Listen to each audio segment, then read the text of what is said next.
We are now recording audio. Yep. Well, and the nice thing is, Tone, is the reason we wanted to get into these sponsorships and get into our local facilities around the area, you know, and see what they're promoting as well. And tonight we got Double Z's that is obviously coming through, and we're promoting their area right now. Everyone that's coming on tonight has their own local business, has their own local show. They're all independent in their own way of doing business, and that's, you know, one thing with, you know, being successful in real estate and being successful in any business we do, Tone, is we have to be reaching back out to the community and allowing them to get their input and put in what they got. So that's why we're here today. Hey, so with that being said, welcome back to another episode of Whiskey and Real Estate. Hey, once again, we are live at Double Z's, and we got plenty of guests today, so feel free to pop out, pop on, ask a question, talk about your experience with the real estate world or property management or just being a tenant. If you got questions, we got answers, and we also got a little bit of whiskey. Yep, we're going with the Old Smoky today, so we're doing a little.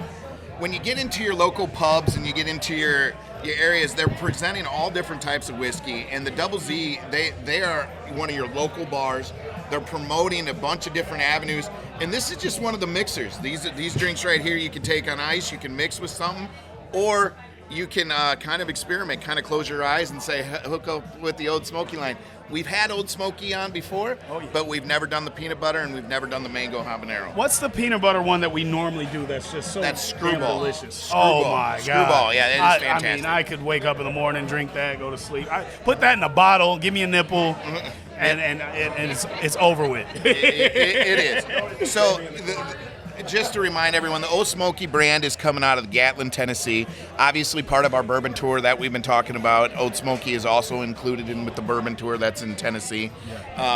So from Kentucky to Tennessee, I mean, we're going to have a hoot when this happens. Oh, yeah. And we might tour around Iowa first. We need to hit like some local breweries and just places that's making whiskey. And, again, it's about giving back to the businesses. So this week we're at Double Z's. A couple weeks ago you saw us out at Moco. We want to give back because we are also small businesses, and who keeps each other going? You know, who else is going to be the customers? So make sure you support. I've eaten here before plenty of times. Super good food. I was here a couple weeks ago for a wrestling event. Yeah, I saw you guys go live on that stuff. Oh, it was insane. Yeah. I never imagined it'd be here. And it was the coolest use of their back area as well as their like semi that they use as a stage. Like, it was epic. So before we get too far in, let's go ahead and cheers. Have a sip. I've got the peanut butter. You got the habanero. Mango habanero. Mango I'm habanero. expecting something spicy. So what do you got going on over here? I have peanut butter. Oh, you got peanut butter as well. All right, Cody, what you got? Yeah, I should have mixed it. Got some peanut butter. Peanut butter. Ooh. All right, cheers, guys. Whiskey and real estate. There we go. Oh, this is good. Oh, that's real good.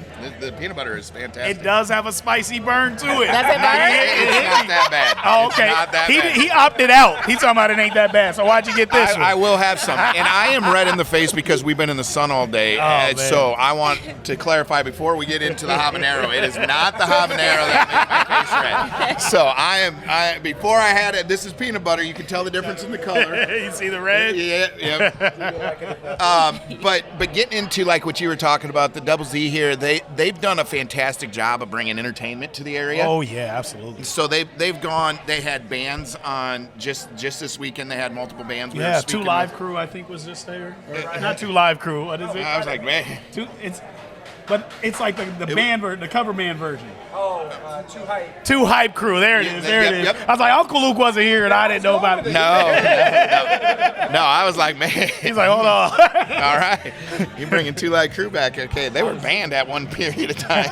That's crazy. They were loaded. Sunday I got here because I had to do some stuff for darts. They had people show up at like 9 a.m., 10 a.m. And the concert didn't start till 5. Nice. They just do a great job of hosting everybody. And it's awesome. And when you get into the Double Z, you're going to see they got the dart leagues that they got going on during the week. That draws a pretty good crowd in it.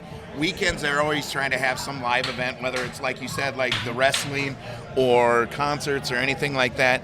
And it is going to be located right now, and for those real estate people and investors that are looking into the area, Cedar Rapids was approved, and you're going to hear from possibly a mayor tonight that can speak on more of behalf of the casino that's coming to town, where they've already broken dirt, and we are literally right down the road from where that casino is going to be. So the location here is absolutely fantastic. You can hear in the background, I mean, this is a Wednesday night, and it's pretty hopping in here. You got people just sitting around eating because the food's great. I like to get the pizza. They have sauerkraut for their pizza here, so it's fantastic. But you also have all different types of things. So you're going to see tonight on our live show, we're going to have artists in here on our show. We're going to have real estate guys in here. We're also going to have people that have their own construction companies or some that are doing both. So everything that we're touching tonight, we'll be touching some part of real estate. And the nice thing is about what's gone into our economy this last basically month and a half to 2 months. Ooh, are we jumping into today's market? We're getting there. So before you get there, I'm going to jump off so that Jaymz can come on and introduce himself. Yeah, absolutely. Yeah. So we're going to let Jaymz come in. He's one of the owners of Blvd here and a friend of Cody's. So we're going to let him get on. Hey, Jaymz, welcome to Whiskey and Real Estate, my friend. Hey, Jaymz. Thanks for being at the bar tonight. And how is the whiskey tasting? Oh, my goodness. So he's got the habanero, I got the peanut. It's fire. It's fire. Literally, my throat is on fire. So, Jaymz, we just got done talking about the Blvds and how we appreciate the entertainment that you guys have been bringing on the weekends and throughout the week with, obviously, you got your dart league. You've had bands playing this last weekend, and any weekend you can basically get a band.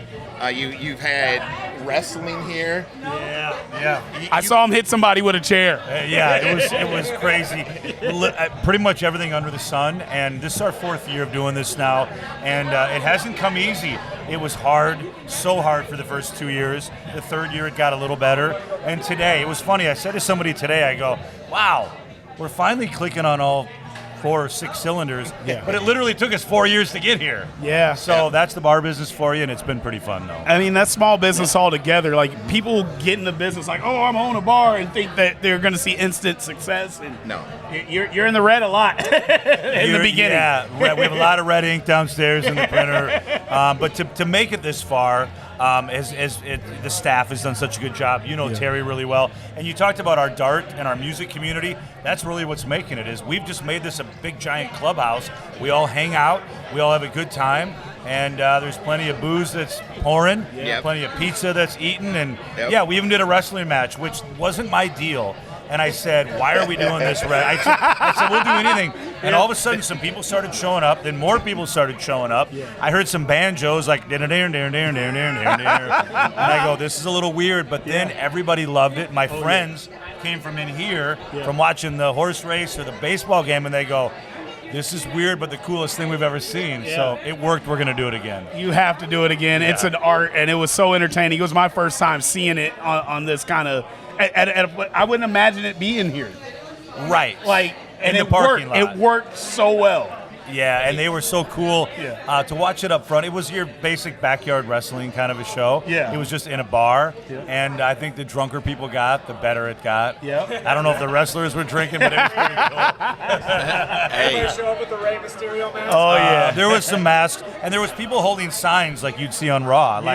Like they were really into it. Yeah. And I give credit to all the folks that put that on. It was pretty fun. That was awesome. And you just had 2 hype crew here this weekend. And they're like they frequent here like at least a couple times a year. Yeah, at least once a year. I've been working with those guys, I want to say, for 5-6 years now. Nice. They're always put on a good show. And this year it's some new members of the band, and it's just, we always know what we're going to get with those guys. Just a good show. They sell a lot of tickets, a lot of beer, and they come in and they're just so laid back. Because, I've dealt with a lot of national acts, and if you want to talk about divas on another podcast, it sucks from time to time because dealing with rock and roll bands that maybe are washed up or maybe that are on the rise or on the fall, it's not easy, and the demands are tough, and they all want to get paid, and they all want this, and they all want that.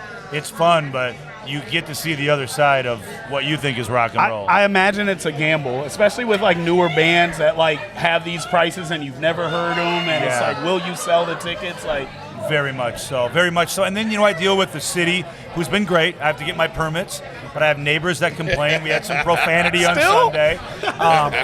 We had the 69 boys in. What was that last? Was that this year still?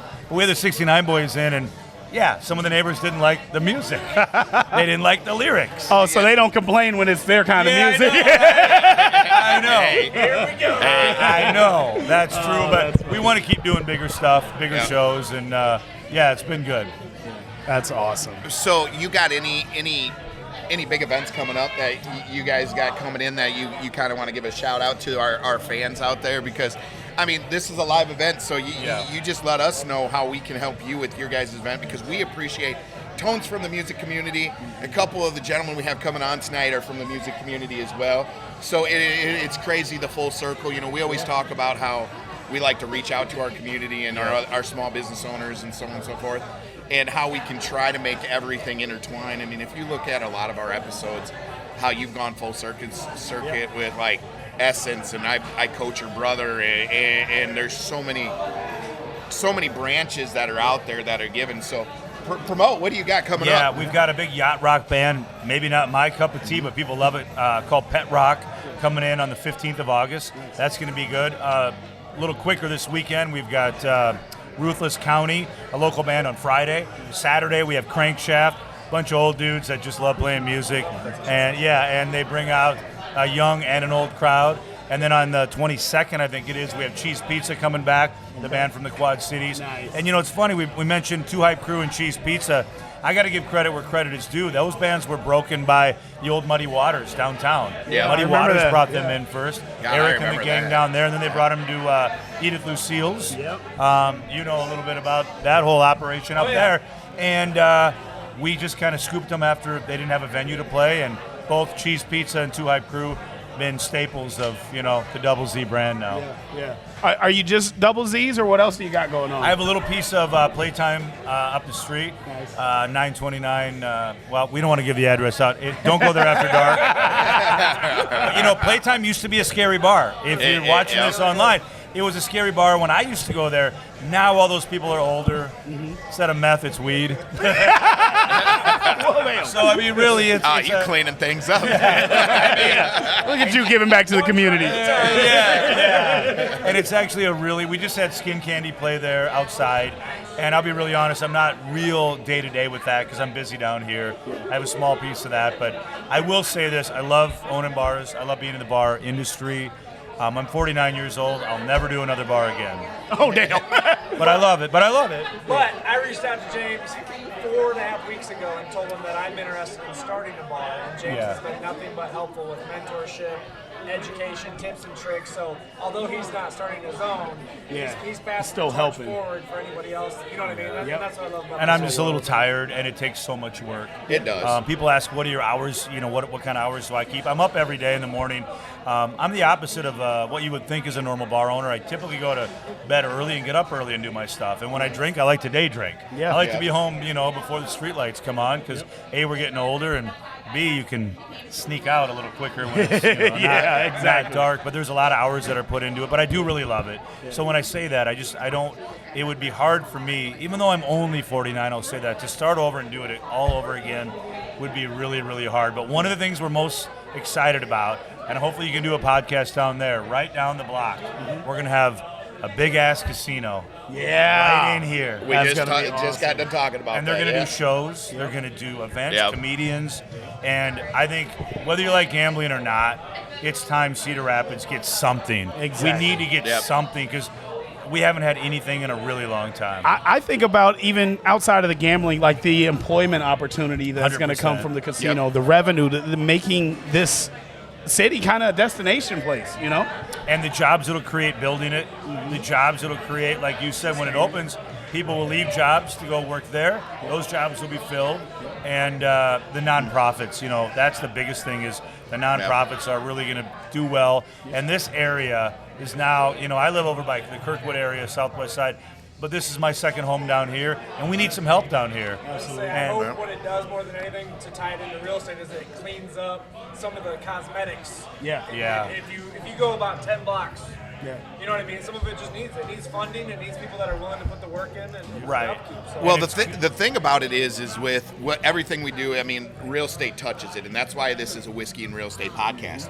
And it's amazing how the music industry, how the bar industry, how small businesses can really impact what we have for real estate, because you go down this road and you start seeing boarded up businesses because some of them couldn't make it. It's automatically that house across the street is being devalued. Yep. Now, let's talk about that. And it's funny because we're all business owners in here. Yep. I mean, Elias over here, he'll be on here later. He's a business owner that was just at the last one. And Cody's getting the whole firsthand take of beginning to be a business owner and what it takes. And it's funny, the thing that you've mentioned, because we've talked about it on so many of our podcasts, is when does that clock end? Right. It don't. I mean, that clock doesn't end. Oh, No. my favorite quote is entrepreneurs work 80 hours so they don't have to work 40.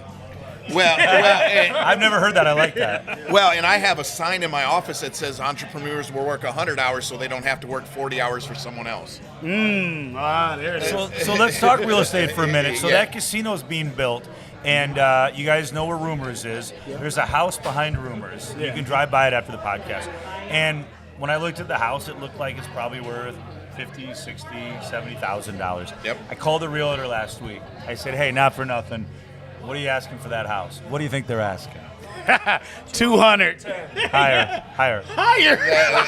Yeah. 400K. Now, she said we'll go because lower. just Now, keep because in the mind, casinos are going they're up. betting on the come. They're betting on the come, and we don't know what's going to happen. Yep. But you guys call this whiskey and real estate.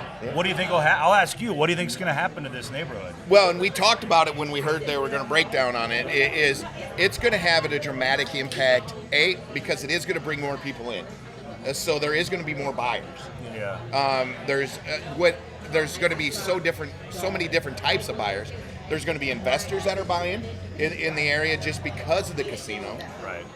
And you're going to see some business plans that get changed for people that are buying for long-term investors to Airbnb investors now. So you'll have the destination stays where people want to come in here, stay 3 or 4 days. And we've obviously had our guest that he'll be on tonight. He makes a killing off just his Airbnbs. Sure. But, I manage 400 properties for we're probably at 350 right now for about 78 other investors, but we help another 40 investors probably buy real estate. And so I get to see all the turns. This is going to have a huge impact. And you as a business owner, and we were just talking about this before the podcast, there's a bar that just closed down right down the road. Yes. And we were like, something. They either had to get a good buyout price, or the last 2 years have sucked. I mean, it's been a suck on the small business owners. So I would have found a way to make everything click as long as I could until that casino was built, just to see what the ramifications was. Even if I was going to crash my business and just sell it, now you have a more valuable asset to sell because you have a casino right across the street. Especially for them. But keep in mind, guys, so I bought my property here, my 4th year in business, but bought the property December 18th, okay? They voted this in February. We didn't think it was going to get voted in December. We didn't think January. There was moratoriums. There was the Riverside thing. I was at the Gaming Commission meeting in Des Moines, and when they went from person to person, the first person spoke, and I texted my group, and I said, I don't think she's going to vote yes. And she went all the way around and then voted yes. I always get chills thinking about it. And then they all went down the road. And I have a feeling probably the person that sold me the property maybe had a little bit of regret. I'm sure maybe Ryan does too. Yeah. But I'll stick up to CRL. I can't speak for him, but he's a great businessman. Yeah. And I think he got paid. And in real estate and in life, getting paid is important. Yeah. I don't know how much it was, but sometimes holding out, you can get burned too. Yep. Absolutely. I'm sure you guys know that. Yeah. So I give him credit, I see it all the time where we hold something too long, or I'm educating my buyer or my sellers, make sure we price this right, because your first 48 hours on the real estate market is your best. That's what I heard. And so if you go too high right out of the gate, you just lost your first 48 hours, and not only your 48 hours, because it usually takes a week and a half to convince that seller to lower that price. Right. And now you've lost your best buyers. Right. Your first offer is your best offer. Yep. And I've Might always not heard be that. price-wise, but it's your serious-wise. It's the people that are moving right away.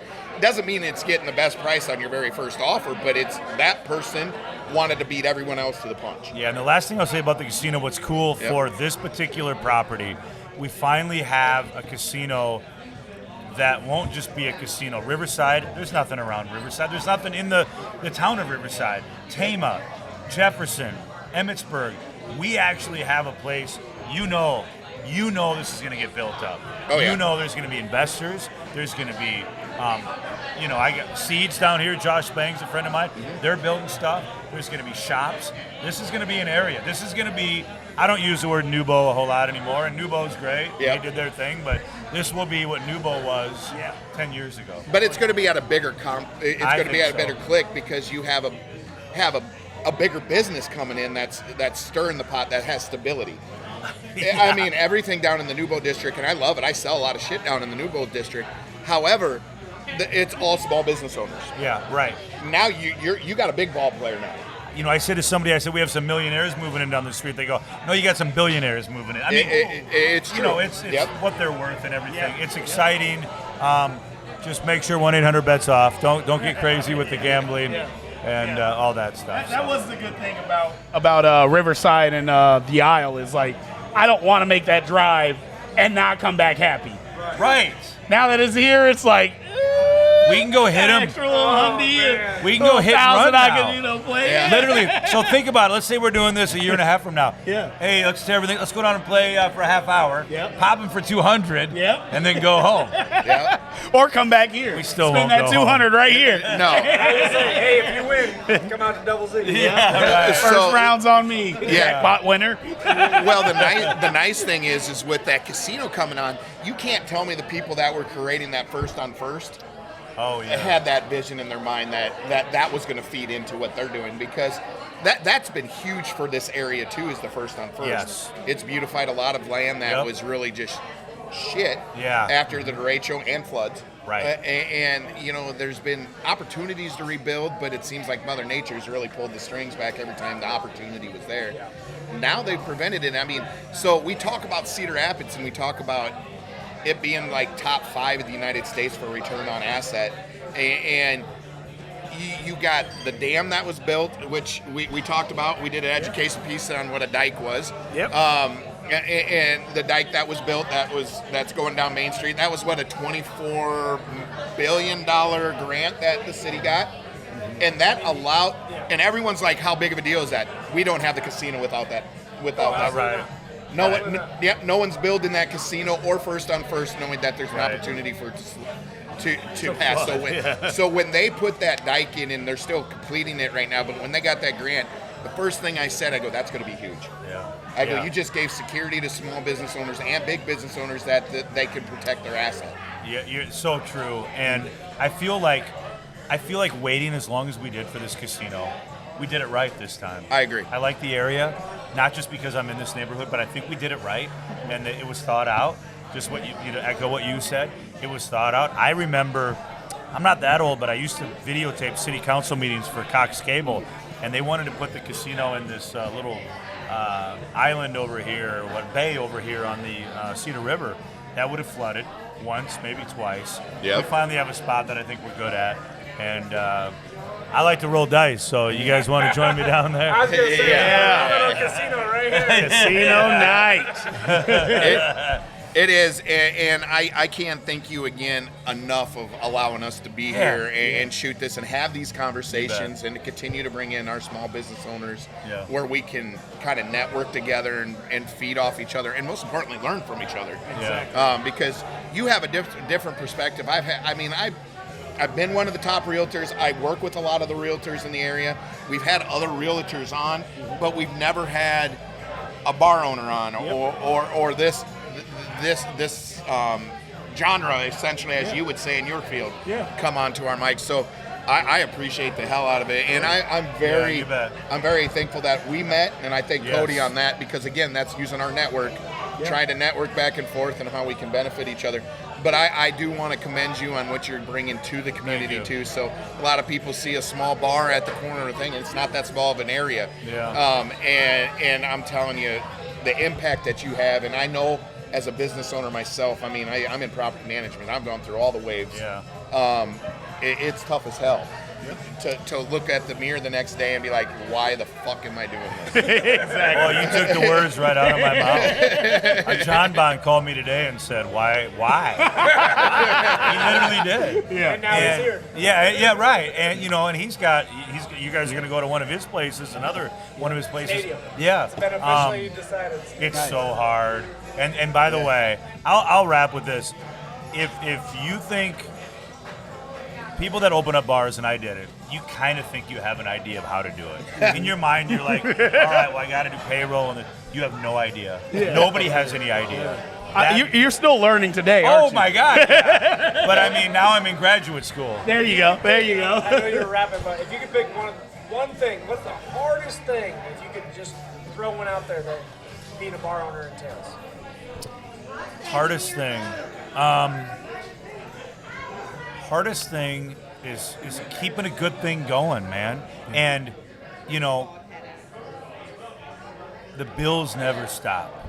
If I told you what it costs to open the door, people that aren't in the business, and when I wasn't in the business, I never understood it.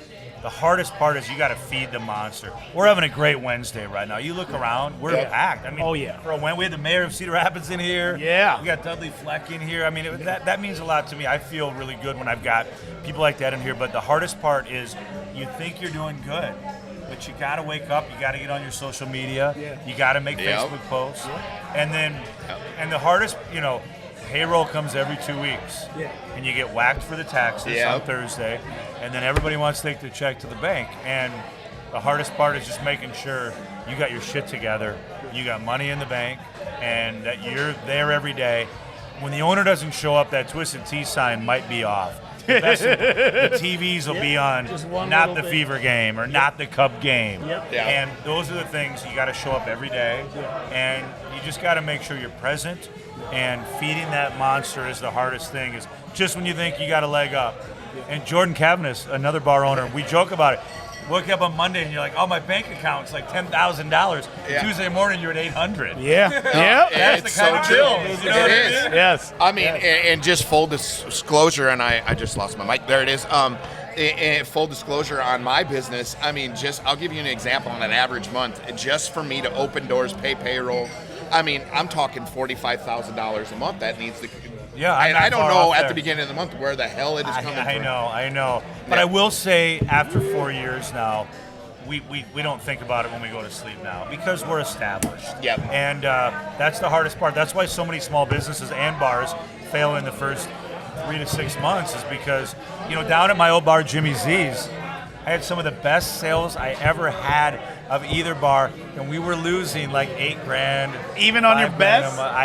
We didn't know what we were doing, man. Oh, man. I mean, because of how it's ran, and that's what you learned. Whole other podcast for that. Just Okay.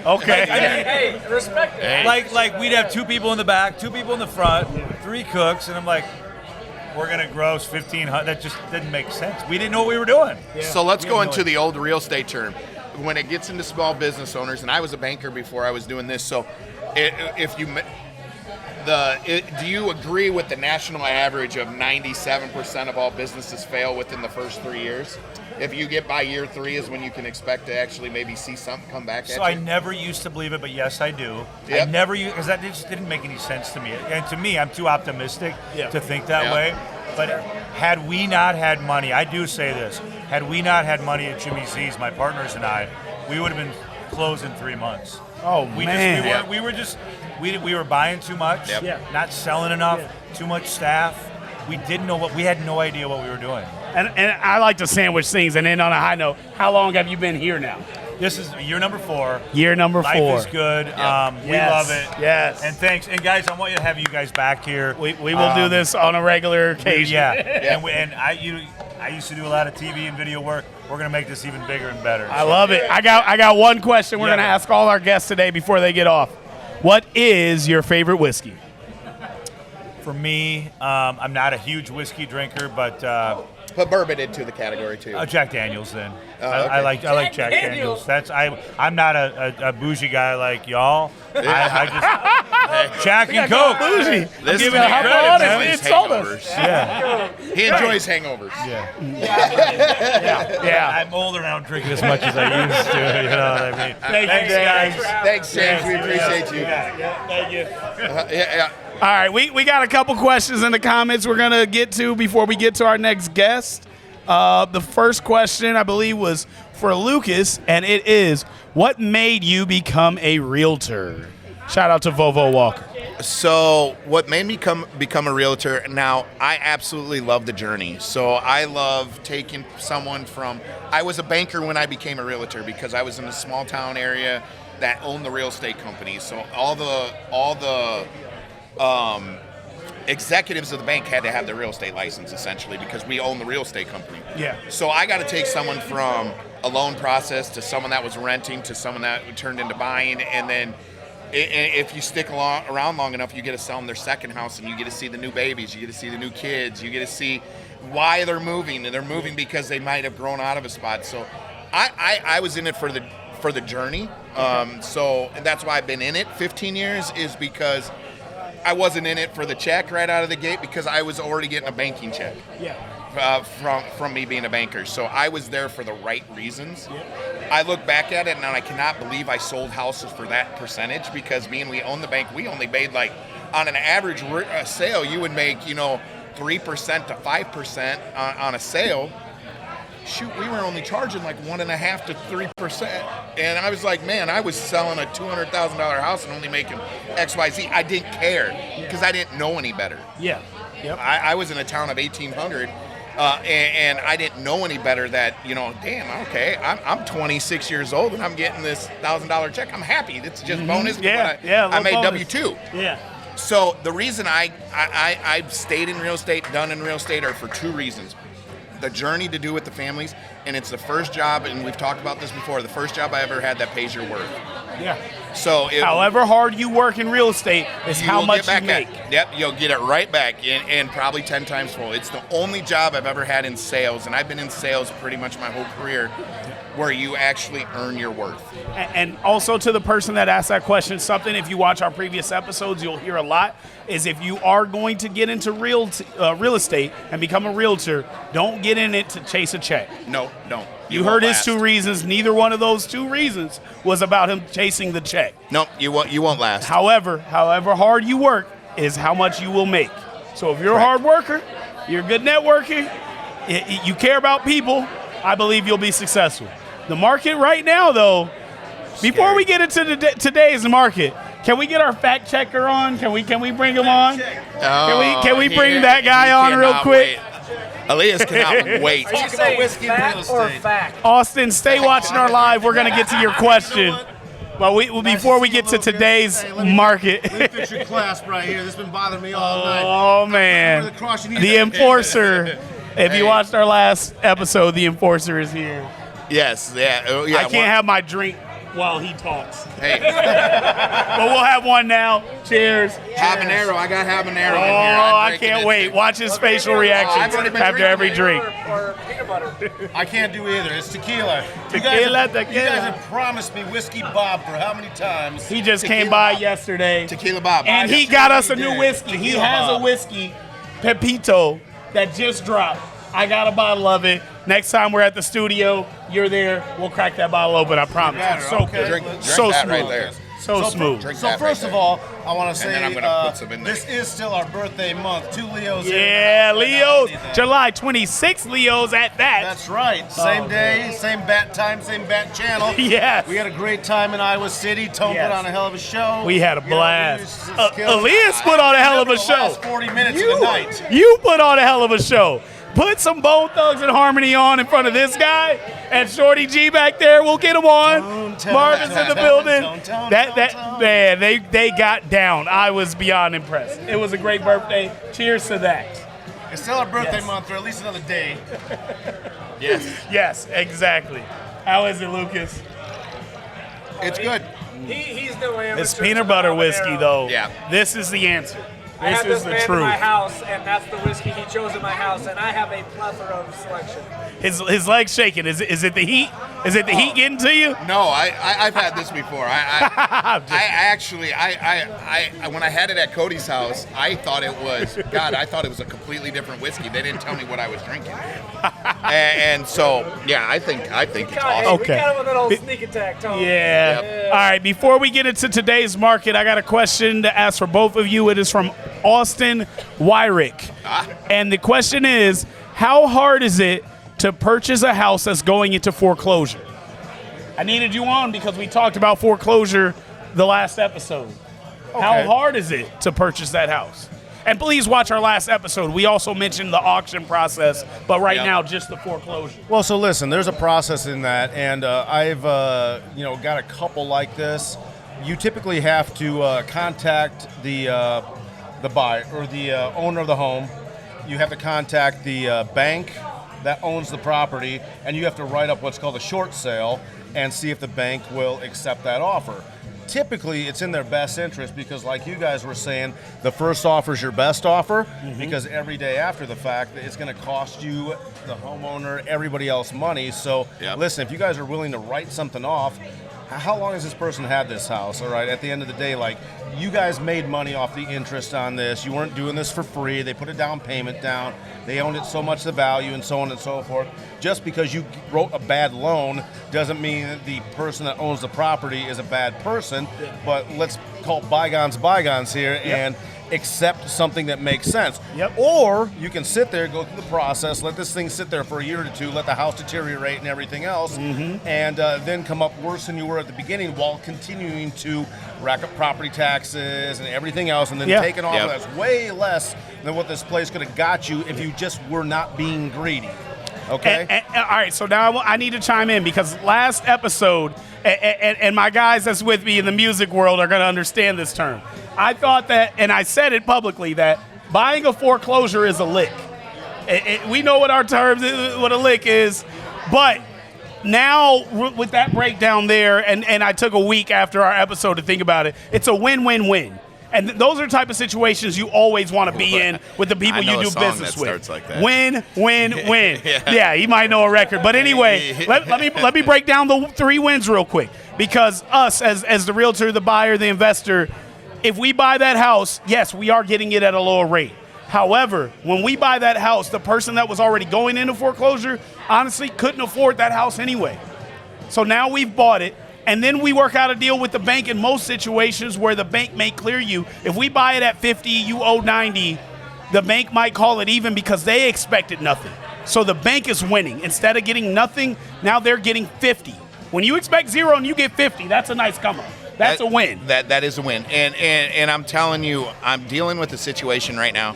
And so getting into Austin's question, on buying, there's a process that goes into it, so it can be a little more tedious, but it also can be pretty damn quick if you're not being greedy about it. Well, you got to be quick, don't you? Because once you're in that foreclosure state, like he says, it's going into foreclosure, so it's not there yet. Because once it's there, getting out of it, like that's where you don't get your win. You can get it kicked out of foreclosure, and how to get it kicked out of foreclosure is get approved for a short sale. For a short sale, you come up with a lump sum of money, you give it to the bank, find somebody that's going to give you that cash, get you out of work out a payment plan, and this and that or whatever. But usually by the time that a house is in foreclosure, the person that has that house in the foreclosure has exonerated all avenues. Yeah, they've already given up. And they've given up. So chances are, unless, it was just something that, an accounting error, which maybe 1% of the time. It has happened. It has happened. It doesn't go It's through. not common. Next thing you know, you have 3 months, you're behind. You know what? Hey, listen, I've had water shut off at properties. I have enough of them, but I mean, listen, the Cedar Rapids Water Department is the hardest place to pay, and it's the hardest place to do business with. So I've probably given more reconnect fees to the Cedar Rapids Water Department over the simple fact that you are hard to do business with. Well, you paid for the roundabouts. The $2.5 million roundabout. Yep. Well, and keep in mind when you're driving by, I had a guy that builds roundabouts, and it's anywhere 1.5 to 2.5 million just to build one roundabout. which is crazy. So when you see him, that was yeah. I mean, he quoted. So let me give you a live example about a foreclosure, pre-foreclosure, pre-sheriff sale, because those are two different things, but they usually go hand in hand. So I walked a house this week. Gal calls me and says, I need out of this. I need out of it now. I give up. I'm like, all right, sweet. I'm going to walk up to this house. I'm going to see how I can help her. And I mean, we've been doing this long enough. We work some damn miracles. Oh yeah. I mean, I mean, I've seen you work miracles on people that never thought they had a chance. I walked into this house and she owes $72,000 on this house. House in a normal average market's worth about $155,000. Yeah. So she owes $72,000 against it. Keep in mind on this, she's $10,000 behind on her mortgage payment. Okay. So we got two options right out of the gate before I even walked the house. We can pay the $10,000. The investor can assume the loan at where it's at, take over the loan process, and take that house at $72,000. Because that's what she owes. We get it current. Owner, she'll sign her rights over to the owner on that property. Quick claim deed, whatever needs to happen. So, anyways, that's one area. But I walked this house, and I'm telling you, when I walked in, the roaches had a sign that says, "Please help me, I'm moving." Oh no, the roaches ain't want to be there. It was the worst house I've ever walked into. Damn. And when I walked out of it, I looked at her and I'm just like, I am so sorry. I go, the only option we have is a short sale on this property. I go, because there's no way you're going to get $72,000 out of this property. And I said, we're going to make an offer on this property to you. I'm going to find an investor and I'm going to start working on that starting tomorrow. Right. I'm telling you, this property's worth maybe $25,000. Oh man. I mean, it's in that poor condition. Everything needs to be redone on it. So for the viewers that are newer to real estate, give a very short and Barney version of what a short sale is. So a short sale is when you owe $72,000, we bring an offer of $30,000 on it, and so the bank says, okay, I'm going to accept the $30,000. We're going to forgive the gap. We're going to forgive that gap. You know, there'll be a small repercussion on the person that owns the house, and there'll be nothing. That title will be clear when you come buy the house. So hold on, don't skip past that repercussion. I need to know all consequences and repercussions, please. It will affect credit. It Okay. depends on how the waiver reads. Will it show that I've had a foreclosure? No. No, Because- it'll show. there's your positive. No. A short sale will benefit when It's a hell of a lot better than a foreclosure, though. Okay. So if you get a foreclosure, it takes you 3 years to buy. Will they owe that $40,000 after taking your You're third? forgiving it. They're forgiving they're forgiving $40K. But it'll show that you have forgiven it on your credit. Would it be safe to say it's similar to settling with like a debt collector? Where Yes, basically it they're would gonna be very eat similar. A bunch of what would be funds just to be done with it. It depends on how that waiver reads, because if the waiver reads that there's no repercussions towards your credit, I mean, you can exonerate. So let's talk about that process. So $30,000 offer comes in. They present that to the bank. The bank's like, okay, I'll consider this short sale. I'm sending an appraiser out.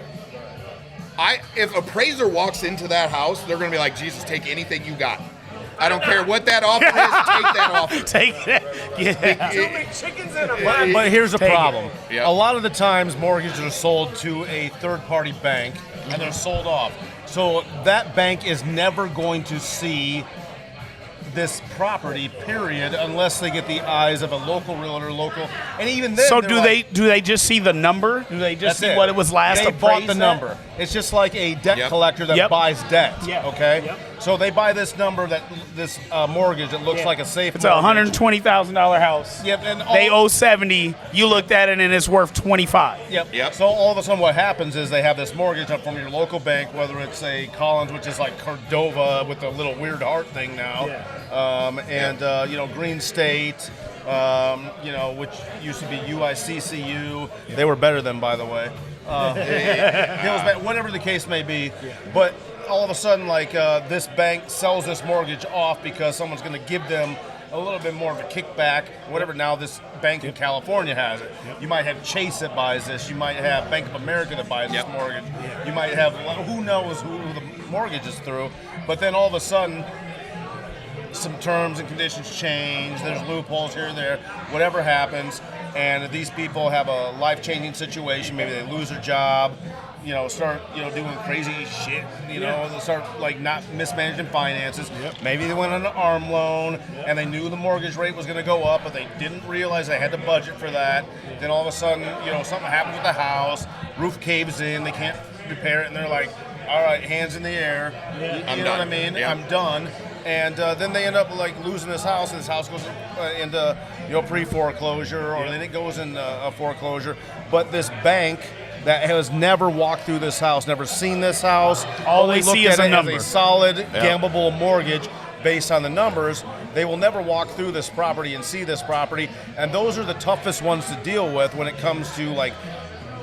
Getting it for I've got this number. much. And they're going to sit on that thing, and the longer they sit on it, the more it's going to deteriorate because they don't know the condition of it. They hire a local realtor, they hire somebody, an auction company, maybe like an auction.com, or maybe I can't remember what the Fannie Mae Freddie Mac one is at this point in time. I'm not drinking HUD. whiskey, I'm drinking tequila. Yeah, HUD. Well, anyways, and that's the reason I'm going to interrupt him, because he's on a whiskey podcast drinking tequila. But,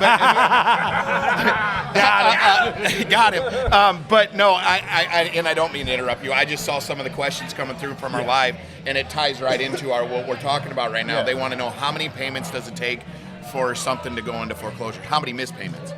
It depends on the bank. So if it's a corporation, a big bank like you're dealing with the U.S. banks of the world or whatever not, they don't care who you are, what's going on. They don't have a relationship with you.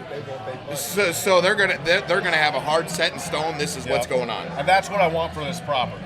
Yeah, that's what I want, and I don't care what happens to it because we're big enough. So those are the U.S. banks, the Wells Fargos. The big corporations. The bigger the bank that has the mortgage, the harder it is to get that property. Okay, so what about the DePacos, the Collins Credit Union? So they're locally owned. I mean, they're like us. We want that relationship. So it's going to be determined on the relationship. Okay. It's like when I go to evict someone, and we always tell someone at a lease signing, when we sign that property management lease, if you communicate with us, you do what you say you're going to do, we're going to work with you. Yep.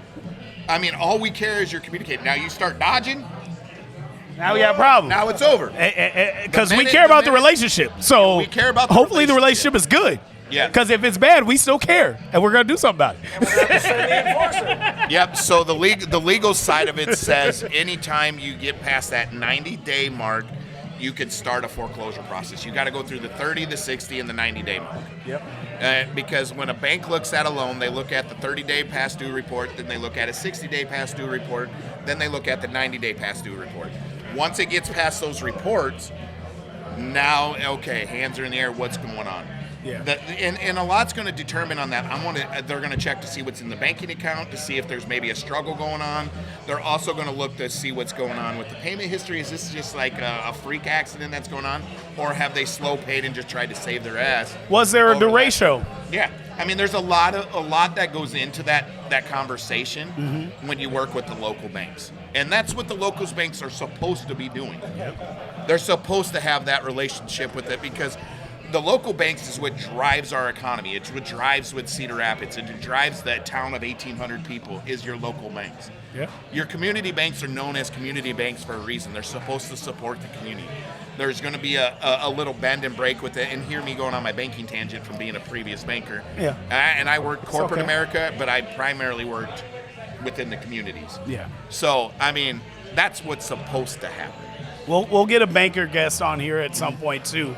Right now, with the guests we have on here, I want to get into today's market, because he's been on like 3 or 4 episodes now, but I remember the one where it was the most interesting today's market, and we had to fact check everything Lucas was saying. See, that one didn't get to ever air. And I'm going to tell you, I'm right on everything that we said. He's already doubling down on everything he's about to say. Who put me on the mic with Cody here? Man. I've been banned as many times as you have. I'm going to tell you straight up, what do you think about tariffs now, Elias? Because when you pull up, you were anti-tariff when we had this conversation at that podcast. What has it benefited you? Tremendously. So Yeah? what it's going to do, so it's bringing, so we just signed the biggest deal. He wants to say biggest effing deal. Ever. It is the biggest deal ever that's been signed in the government. Have rates been cut? Got into it. Have Just sales like increased? My stocks have gone down. I don't know. You tell me. So they just signed they opened the whole market from United States throughout the whole Europe.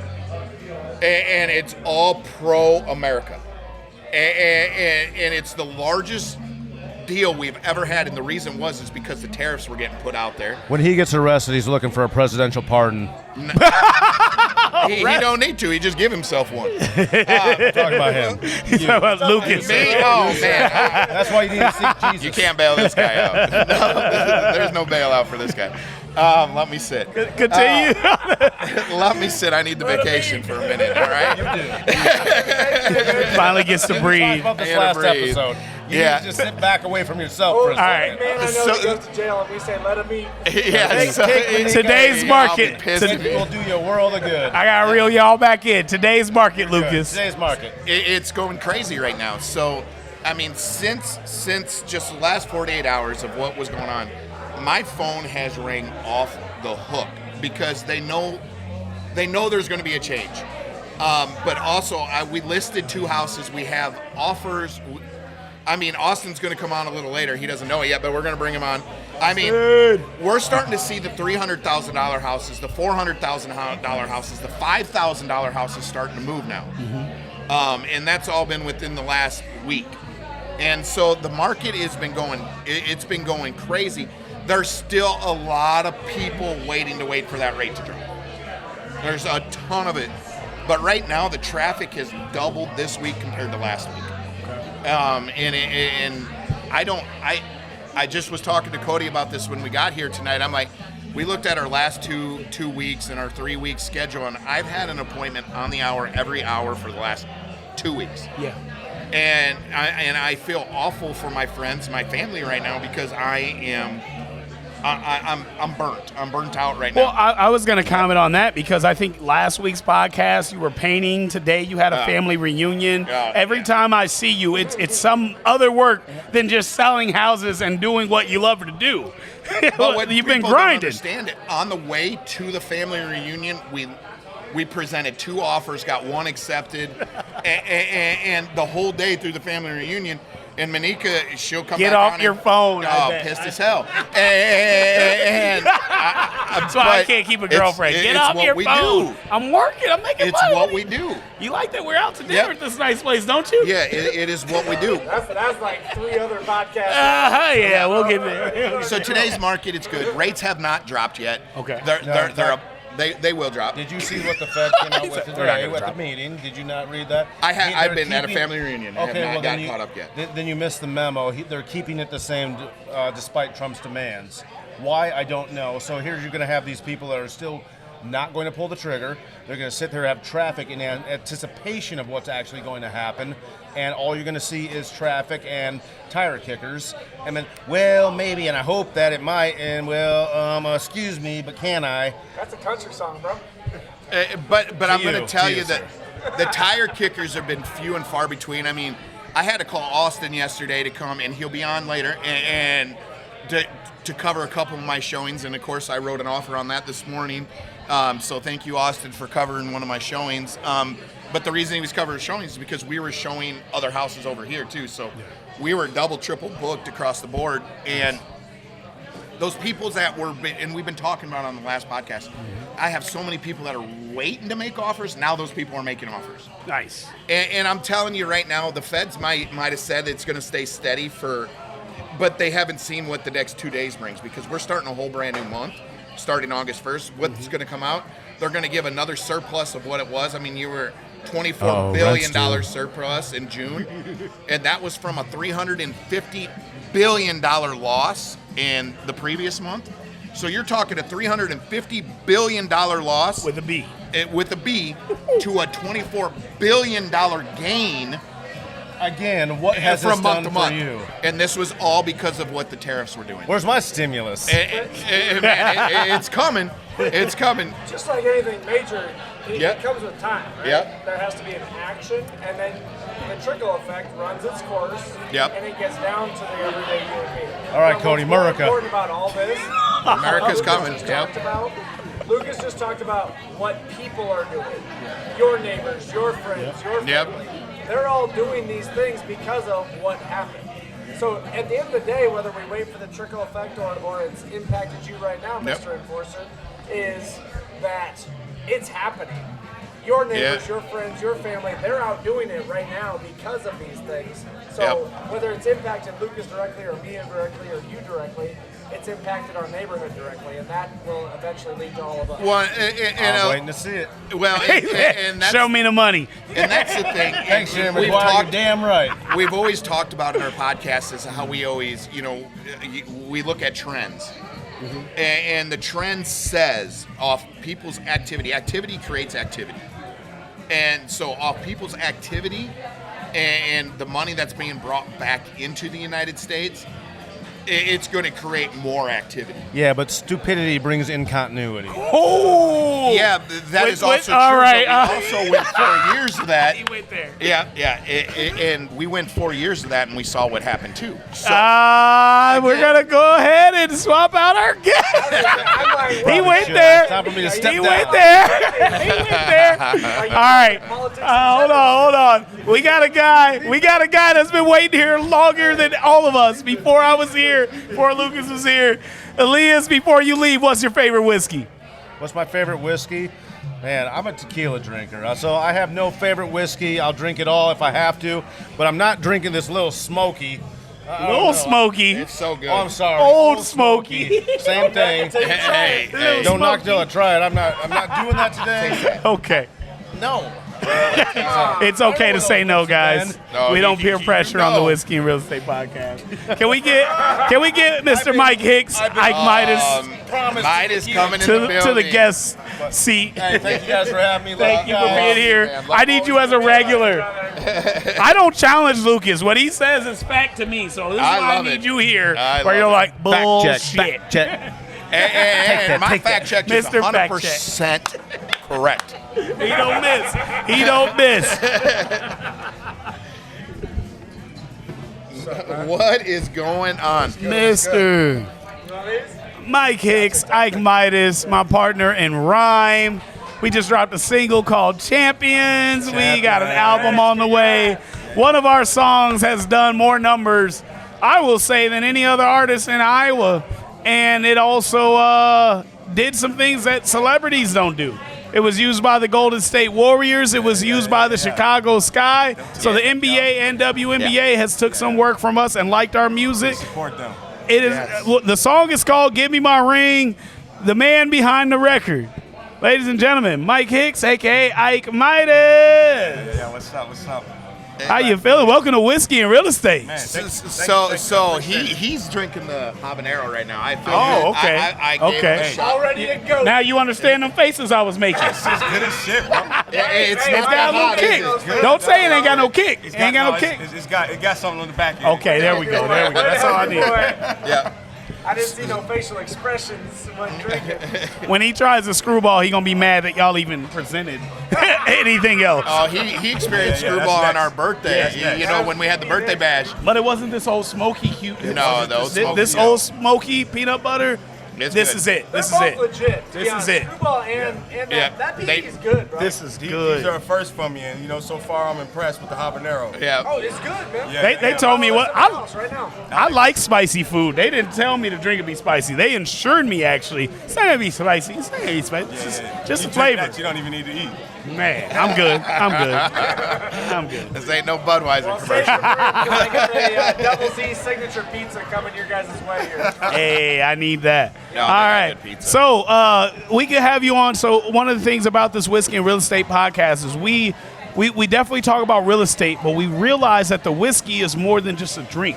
The whiskey is the music. The whiskey is the family. The whiskey is us giving back to the community and the full circle moments. So I believe you fit on this podcast very well. And we can get to the whiskey of things, but let's start with the real estate. Are you currently a tenant, a property owner? And what's your opinion on whichever way you stand? Okay, so yeah, I'm new to the real estate. I'm not an owner. I'm interested in it, but Because we'll sell you. We'll tell you on why you should be an owner. That's why I asked. All day. okay. Well, you're more than welcome to, man. My interest actually is in like hotels and stuff, though. Okay. So if you got some information on that, I'd love to hear about it. We haven't talked about hotels. We've talked about Airbnbs, but not hotels. So, Lucas, I guess the way to transition this is, with him being a tenant, can you tell him the pros and cons versus owning and renting? And then let's get into hotels. So I'm going to tell you. So one of my best friends, his name is Travis Johnson. He'll probably be watching this. He's probably one of the best investors I've ever met in my life. He's never owned a property, always been a tenant. Yeah. And the reason he's never owned the property is because he didn't want it to go against his debt to income, and most importantly, he's seen both sides of the world on it. And he's afraid of commitment. That's another thing. He's a commitment phobe. Yep. Yeah, he's probably 39 years old right now, and I hope to God he's asked this girl to marry him. But I'm telling you, until he was 36, he was with this lady for so many years, and he was my best friend, and we went on trips together. We've done X, Y, Z. And he never admitted to anybody that he had this lady. He protected her until it was time where he's about ready to marry her. And then keep it private till it's permanent. He's afraid of commitment. Okay. So being owner versus tenant. So tenant, there's a lot of perks to being a tenant because you don't have the responsibility of what the owner's taking on. However, you could be throwing money in the wind. That's like the biggest negative that I hear from a lot of tenants is like, man, I'm wasting money every month because I'm not getting any investment on my return here. So that is probably the biggest thing we hear about is I'm losing all the money I pay on a monthly basis is going out the window. So hold on, before you go any farther with that, let's break that down because when you pay rent, it goes to no fund, no nothing. But when you own the property and you're paying that rent, you're building equity. Yeah. Yep. When you have that equity, because it's okay to still move after 4 or 5 years. Yeah. Or how long do you recommend keeping a house if you do think you're going to move around and build equity? Well, let's go nation average. Okay. So nation average, if you own a house, so let's just say you own a house. Okay. In 3 years, you're either going to refinance or you're going to take money out. One way or the other, you're touching your property. And why is that? So, and the reason is because the economy usually goes on a 3 to 5 year cycle. Okay. So bank rates also are following everything. So there might be an opportunity for you to refinance to lower your rate. So let's talk about people that bought mortgages 3 years ago. Okay. Mortgages 3 years ago, 2.25%. Yep. And let's go 3 years later, now they're at 7%. Now they're not touching their property this 3 years, but let's just say, let's go to 2011. In 2008 through 2011, a good rate back there was 7.75. That was a great rate. I bought my first house in 2008, and my rate was 7.75. I thought I got a great rate. Got you won. Yeah. Nowadays, you're like, that's horrible. Lucas, you're giving numbers, but not giving tenant numbers. These are property owner numbers. What does 2.5 and 7% mean to a tenant? Give us actual numbers with that. So when we started the management business, and up until 3 years ago, we used to send out flyers to all of our tenants that says, okay, you're paying this right now. This is an equivalent to a $200,000 mortgage. Your house right now that you're living in is worth $150,000. So if you're paying $1,400 a month on a 3% rate, I mean that's an equivalent to about a $195,000 house. And you ain't getting that. Not that extra money. No, you're not getting any of that extra money. No. You getting the house, though. The house is the money. So let's go back to early in our episode. Let's talk about the casino coming to town. Yeah. Owners are stoked because property values are going to go up. Exactly. What's a tenant thinking? Shit, now my rent's going to go up. And it is. My rent's going to go up. But what's an owner thinking? What's a house owner thinking? They're That guy thinking- with that, that what did he has say, to- 70? What did he say, $70,000 house? He said, what do you think they're selling for? Almost $500,000. 400,000. 100% increase on value. That's crazy. So when you want to talk about direct impact of economy and what's going on versus landlord and tenant, you just saw right there's a prime expensive. We're happy as owners that the casino's going up because our values are going up. Yep. Tenants are pissed off because Their rent's going up. are going up. So there's a direct impact. And So- you're 100%. That's direct. Yep. Yeah, like I mean, domino effect there. I don't know, and we don't need to speak on your direct situation, but when I was renting my apartments, it was about every 6 months it went up either $50 or $100. Yeah, we're doing that right now. You get there about 5 years, and we're looking at an apartment you moved in at $600 a month. Is now for the same size, same apartment, no updates, no anything, $1,200 for a 1 or 2 bedroom. Yeah, and again, what'd you say? Pissing money in the wind? What is it? Yeah, you're throwing money in the wind. But you get into the bigger markets. I mean, Austin, when he comes on, we're going to talk about the California market when he comes on, because he's experienced both sides in the California market. Yeah. I mean, I talk to investors all the damn time that are like, man, I'm going to go buy 3 houses in Iowa because I'm selling one of my duplexes here out in California. Yeah. So they might have a duplex that's worth $600,000 out in California. Yeah. Where here in Iowa, that's a $150,000 duplex. Yep. So Texas, it's crazy when you start to think about it. But with him being on the podcast today, the main thing I wanted to get into and I wanted to talk about is he's at a pivoting spot, and we always talk about pivoting in our world. Always be pivoting. ABB. Always be pivoting. Yeah, I am. I respect what you put into the music community, and I mean, I've been to the Iowa Music Awards, I've been to the Summerfest, and Summer Jams. And I've also seen you guys. I mean, hell, we had a ping pong contest the other. Beer pong, we got it in. And you guys are sitting there rapping. Yeah, I'm just like, man, what they've done for the entertainment, for the market, for Iowa, is just been absolutely huge. Thank you.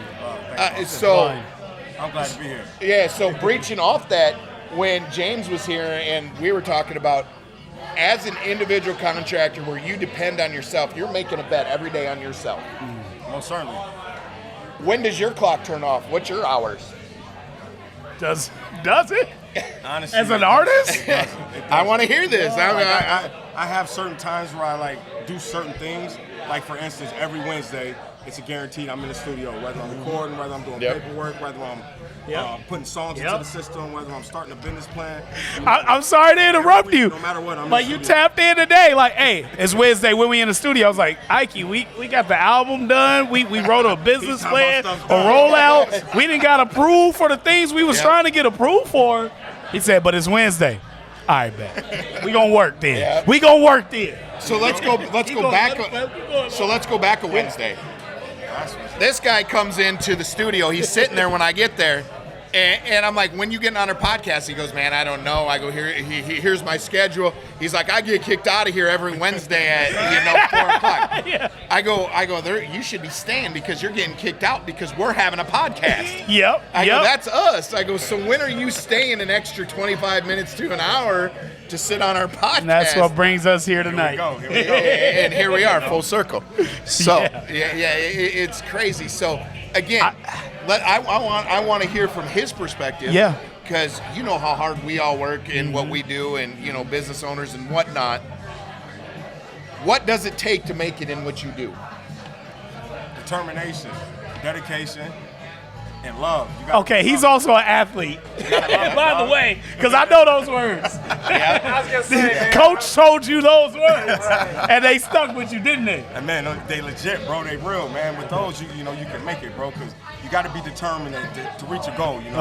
And of course, anybody who knows who's trying to reach a personal goal it takes dedication. Like only you know all the reasons why this is important to you.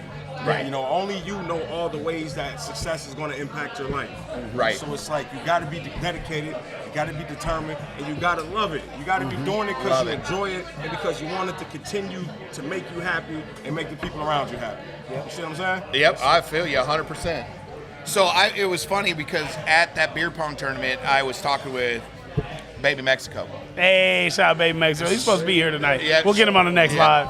And he was talking about how long you been doing this? And I'm like, 15 years. Mm-hmm. I go, if you throw my banking into it, I go, I'm 44 years old, so probably damn near 20 years of my life have been revolved around real estate, helping people and doing whatever not. So a bigger percentage of my life has been sports and real estate in one way or another. Yeah. And he's like, so what makes someone successful? I go, you know what? I don't know what success looks like on this. And he's like, are you serious? I go, no, I'm 15 years into it. I still, every day when I go in, I have my notebooks. I still make my list. I still do my thing. And he goes, "Are you?" He goes, "You're serious?" I go, I now have other realtors depending on me. Yep. And I go, so every Thursday, I make them fill out an activity sheet. And that activity sheet says, how many people did you talk to? How many banks did you, or businesses did you go visit? How many for sale by owners did you call? And when they, and there's 3-4 other questions that go into it, it takes 10 minutes to fill out. Yeah. So I have them fill it out, and they put it on my desk every Thursday. So when they come to me next Thursday and they're like, Lucas, I'm not selling anything, I'm not doing this, it's your company the reason I'm not selling anything. I'm like, okay, let's pull out your activity. I go, so you're immediately pulling out a mirror. So when you got a very successful month, you have a whole log of saying, what did you do? Okay, I did this, I did this, I did this, I did this, this was the result. When you have a very poor month, I want you to pull out that same sheet because I guarantee it's going to say I didn't do shit. Yeah. Or I lacked in this area, I lacked in this area, I lacked in this area. So do you feel one of the best things that you can have is self-accountability when you're doing what you do? Oh, yeah, for sure. And kind of like what you were saying, like with me and Tone, for instance. I sat down with Tone, I'm like, hey, Tone, this is how many singles I want to release this year. This is how many I want to drop, over the next couple months. This is how many videos we need. This is when the CD needs to be out. This is when we need to have photo shoots done. Like, this is when we need to, get a hold of the radio station. This is when we need to start doing promotion. And it's like all those little things, like, it adds up to the big picture. Yeah. You take one of them away, and it takes away from your glow, your shine, your success, your end goal. So you put it all together, and it looks like, it looks like a miracle. It really does. It's hard work, though, but it looks like a miracle, though. Yeah, it really does. Yep. So having you is a completely different contrast from the other podcasts I've been on, so I'm going to use this moment. How many touches or edits or whatever you want to call it, the right lingo for your industry is, so you write out a song, right, a single, you want to produce a single, you show it to Tone or whoever you got working on it, from start to finish, how many times do you touch that song before you're ready to produce it, on average? I know it probably before he answers this question, I want to give you this great preference, which is ironic. So his artist name is, his real name is Mike Hicks. I'm giving him full government because, That's me. Yeah, no, that's me. But I love my Ike name. Midas is his artist name. Yeah. If you know King Midas has the touch that turns everything to gold. He dropped the album that got Album of the Year out of some amazing albums that I did not get to vote on, and the people of our academy that listen to rock, country, hip-hop, all that, voted his album of the Year, and it was titled Touch. I want to answer this question for him. I'm going to let him answer it, but when he touches a record, it's gold instantly. That like literally it's that's a compliment, man. I think so. I think it's the truth. It might be a compliment. It's just the truth. I love what I do, though. It goes back to what I was telling him. Like, I love it. How many times do you have to touch a record? So to answer It's your this question, which is he brought that up because it usually only takes me one time. Like, I don't. one touch. We get to the studio, he like, hey, I got an idea for something. And I write a verse in like 10 minutes, 15 minutes or so and put it down. And, I do 4 or 5 songs in 2 hours, so it's like, I love it. It comes natural that's to what's me. up. It comes natural to me. And you, someone who doesn't do it as much or don't have as much to go behind it, it's going to take them a longer time to create it because they don't have as much to pull from. Yeah. I got nothing but love to pull from, so it's like, I just hop on that joint and go. now you asked me that same question. I might touch the same song 2-3 times just because I overthink. I sit there and I'm like, I could do better. I could change this. I should have delivered it this way. My voice wasn't the best. I overthink everything.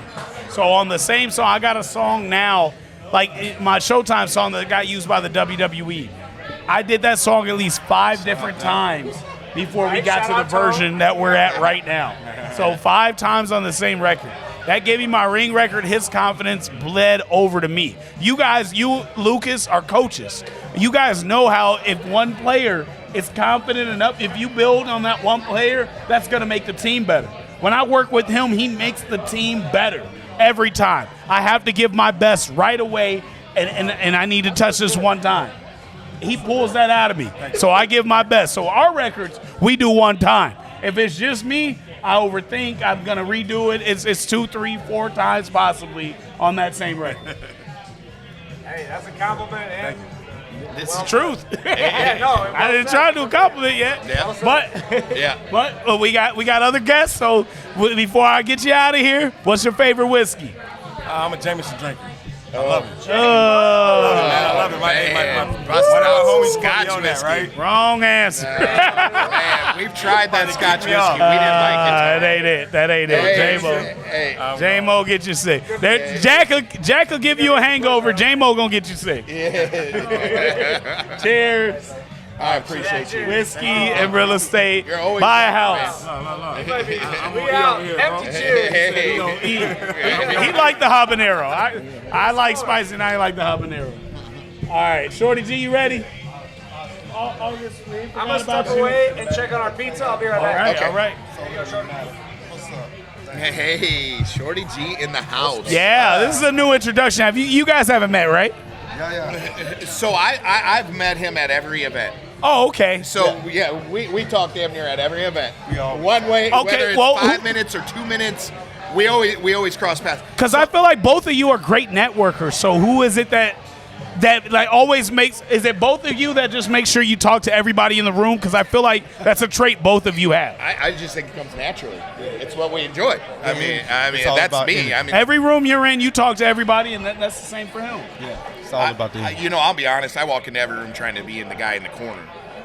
I feel like you end up talking But to I end up- you meet you know everybody at all my shows. I'm like, how do you know that guy? I forgot his name. Yeah. So we always run into each other, and Okay. it's because we're behind the scenes on a lot of stuff. Right. So, and I cannot tell you how much I appreciate what this man does. And I don't even know what he does. I appreciate it. So, but what I do know is how much we don't have what we have unless we have a videographer, a photographer, a guy that can make some magic turn into something much bigger. Yep. And we don't see the magic. Yep. We just know what we're out there doing our damn job. Yep. This is what we're supposed to do. Yep. You're supposed to put on a performance. I'm supposed to be a coach. I'm supposed to be a realtor. I'm supposed to be this. My house is supposed to look like a $185,000 house or a $400,000 house, depending on the market. Yeah. My house gains value. My coaching gains value as soon as our videographers come in and make it into something so much bigger. I am nothing without my video guys. And I cannot I'll take my hat off on this, because my girls that I coach, they love you guys, the videographers, and the ones that come to our tournaments and shoot their 10 minutes of success that they have out there. And in a 40-minute game, they're playing 10 minutes, but they got this layup, they got this, and it's all highlighted because of you. I mean, the people out there that make what we do just. And I'm not even gonna let Shorty G talk yet. I don't even know what he does. I just see his work. I was gonna say, did I just missed the best intro ever? You Because did. You come on. definitely did. Man, I You definitely did. Because like what Lucas just bigged you up on is not even your primary thing. Right. No. And it's so dope because like with what we do, which we'll get to, is music. Right. So I would say he's a rapper performer first. But even when I tell him don't get video, you're good. Just worry about performance. Right. It's like instinct. It's natural. He always gets all of our video. He always gets all of our photos. It's always amazing. So it's an instinct. Even when I tell him stop doing that shit, just enjoy your night. Tonight is about you. Like when you work with me, like this is business. So like all right. If you pay your dues to be a part of something, I want you to feel like you're the most important person in the room. Give your best performance and have fun. The most important thing, if ever you pay me any type of money, is that you had fun. Yeah. And I make sure he has fun, but he still works. I can't stop him from doing his work with video and photo, and he makes sure he does it every time. So, Shorty G, tell us what you do. All my artists first. Yeah, I love music first. Tell us what you do, man. Oh, man. Humbly to speaking, I can sing and rap and do a few things, produce, but yeah, music is my heart. That's my world. That's why I started off. Pictures, I inherited that from my mama. Went to school for that. Hey, you went to school and you crafted it. Yeah. I appreciate that. That's what I love to do. Music is my passion. Yep. Okay. Well, we got a question from the audience, and I want you to answer it as if you're selling it to Shorty G. Before I ask the question, I do have to ask you what I asked Ike Midas. I'm on the way. Do you own or rent right now? Own. Okay. Yeah. So you might be able to help Lucas answer this question to Vovo Walker. What advice would you give to someone who's debating on buying a home, buying their first home? I would tell them to invest into themselves. And I believe that's what buying a home in. It's like investing into yourself. Assets. Yeah. Assets. So we always go over the 3 questions, and we had our daughters on this. Yep. And I had my daughters come on, and my daughters could walk you through, and they actually throw the 4th question into it. But they've been doing showings with me since they were 3 and 4 years old. Save their question for last, but start with question 1. Okay. So the first question is would you be pissed if this property sold? So how do you know when to buy? If you can answer yes to all 3 of these questions, that's when you need to buy. So if we're out showing properties, first question, would you be pissed if it sold? Second question is, can you see your stuff in that property? Can you see your property or your TVs, your bed, all that good stuff? Okay, what else? And then the third question that I always ask is, when you look at everything else on the market, when you look at everything on the internet, or when over the last 5-6 houses I've showed you, where do you rate this house? Do you always call back to this house? If you come back to this house every single time after every showing and be like, hey, I remember this one, I remember this, and you're comparing it back to that house, if you can say yes to all 3 of those questions, any indecisive person, that's your house. That's your house. That's your house. You already That's found your it. house. And What's the girl's question? Where would your Christmas tree go?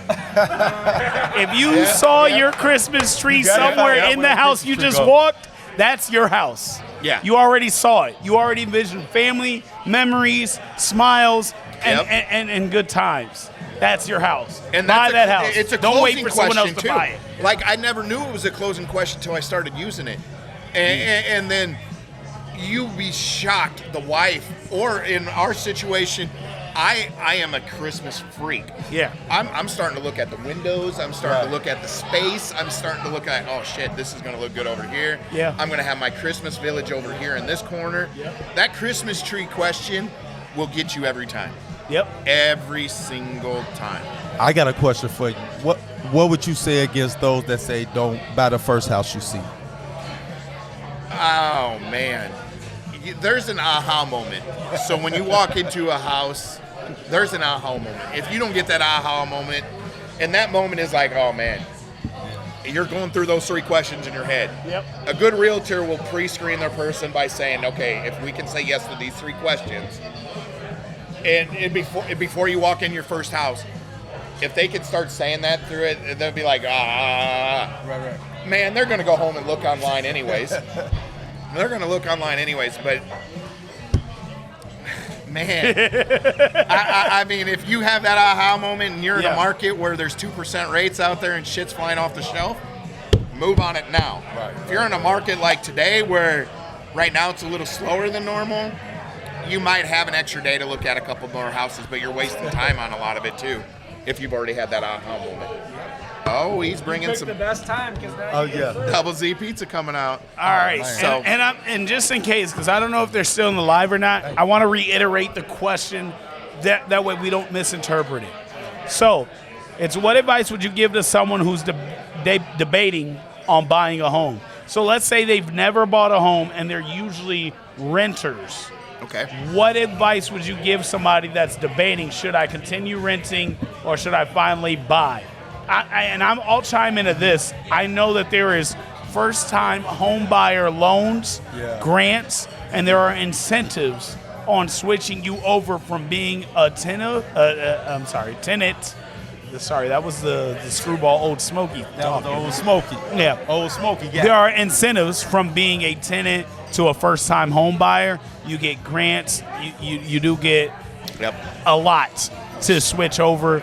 And as a person that previously owned, it's definitely worth it. You don't have to worry about, oh, my God, now I'm $200,000 in debt. No, you will sell your property, keep it clean, fix it up, sell the property, build equity by staying there for years, and then move on to the next place and do the same thing. But, Lucas, I want you to answer. So a lot depends on the market you're in. And so right now, with the market that is going on right now, there's a benefit to buying right now, even though there's a higher interest rate. The reason is because when rates drop, values will go up, prices will go up. Right. So right now, when you buy that property, that might be a $200,000 property. Average sale price of a house in Cedar Rapids is $287,000. So that is the average sale price of a house in Cedar Rapids. So right now, let's just say you buy a $225,000 house. So you buy that house today, even though there's 7% market or rates out there, or 6% or 5.75%, you're buying it knowing you're holding it to refinance. Right. So if you can eat that payment for the next 6 months until rates go down, then you refi. Then your payment gets cut. It gets cut by a couple $100 a month. Right. That's when you start building the equity. However, when that rate drops and your payment drops $300, your house probably just gained $15,000 to $20,000 worth of equity. So right now is actually a good time to buy if you can stomach the payment.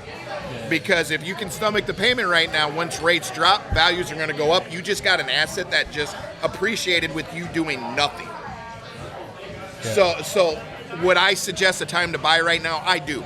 If I talk to my investors right now, if you can stomach not making as much today, but understand a year from now when rates drop, you're going to refinance and you can make XYZ from here. Okay. So, yeah. So that's how I would answer that question right now. Why would I buy right now? Shorty G, what made you buy? I wanted to invest in myself. I mean, you got a downside to it too. I mean, you don't have no tent, so you don't have nobody fixing your water heater. You don't have nobody fixing anything, cutting your grass. If your roof go down or whatever, you got to come back with that bag. So I would tell people who's thinking about investing into a home is how's their pockets, how's your finances coming in. Because if your finances not good, along with your credit, because anybody tell you now they have something to do with your credit too. Yeah. So your credit got to line up with your finances. So your credit lined up right, your finances lined up right, and don't buy a house.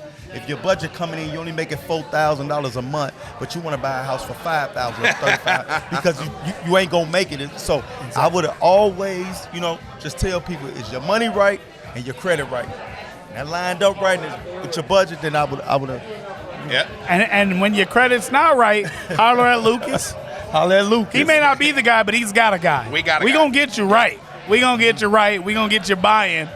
And you should try it. Like it really is worth the investment. Like we talked about earlier, you're throwing money into the wind. Shorty G, we appreciate having you on.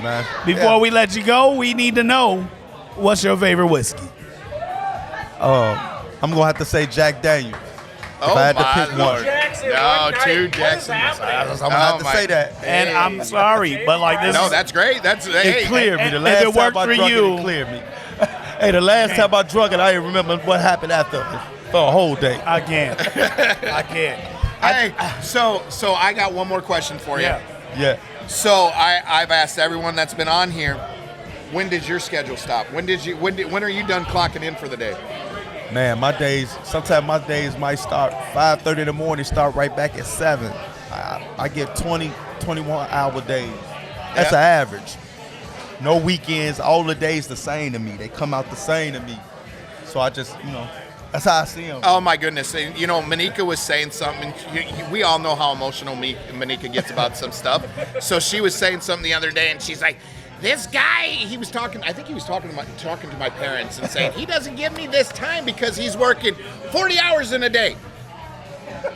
And I said, oh my God, where am I getting these extra 20 hours? I want them right now. Yeah, I need that. Give me these I've right been looking now. for another 20. Yeah, tell me where these are. I want them. And most people are like, man, I need to shorten my days. I need to do this. I'm like, man, if I could find an extra hour or 5 hours in a day, that would be amazing. I say it like this, if you don't do it, ain't nobody going to do it for you. It's all about investing in yourself. And when you invest in yourself and you could be greater, you could be a blessing to your family and for those who are around you, you be a blessing and helpful to them. Iron sharpens iron. So that's how I see it. Yeah. They can sleep. We gonna get to them. Irons do sharpen irons. I agree. I agree with you. Shorty G, we thank you for being here. And appreciate what you do, man. Austin, we're gonna get to you. We're not ready for you yet. Okay. I feel like you're the closer. You got some good questions on the live, so I'm gonna answer one of your questions, And then I got to bring August in, who drove from Burlington to be on this podcast. Burlington, Iowa. Oh, yeah. She's got some questions. And I do need to apologize. I do not like to drink on or like to eat on our podcast, but this Tonight, yeah. This Yeah, it's pizza, fire. The pizza's double fire. Z's. We haven't said it enough. Double Z's. Where did I go? I went on 1st Avenue. I took a right on 6th Street. Couldn't miss it right before the Casey's. I meant to ask James what the address is because you guys need to know it, and you need to be at Double Z's at least once a week. I had no idea. I've had burgers that are amazing. I've had their fries also amazing. But this pizza right here, It's good. yeah. Come here for the pizza. Hey, James, do not cut pizza in squares. Do not cut pizzas in squares. Uh-oh. Oh, yeah, Lucas It's my hates- huge pet peeve. Lucas hates square pizza. Man, don't cut pizzas in squares. It's no longer. That's that mango habanero by Old Smoky talking. No, it is not. Right there, you eating a triangle as we speak. And There- that's a you got a rectangle, so triangle. that ain't even a square. And we Yeah, all my can't mate. be squares. Just Lucas. Hey, Hold on, I got to get to our question from Austin. It is, what challenges do you deal with being a broker? so being a broker sounded like a really good idea. Oh, I haven't heard this yet. Yeah, it sounded like a really good idea, and I love training. I love mentoring. I love following up on and seeing the success of the new realtors and so on and so forth. So being that part of the broker is fantastic. What people don't say, and it's like when I was in banking, I was like, you know what? By the time I'm 30 years old or 35 years old, I want to have my own bank. I want to be a CEO, CFO of a bank. I got that at 31. I would never take that title again.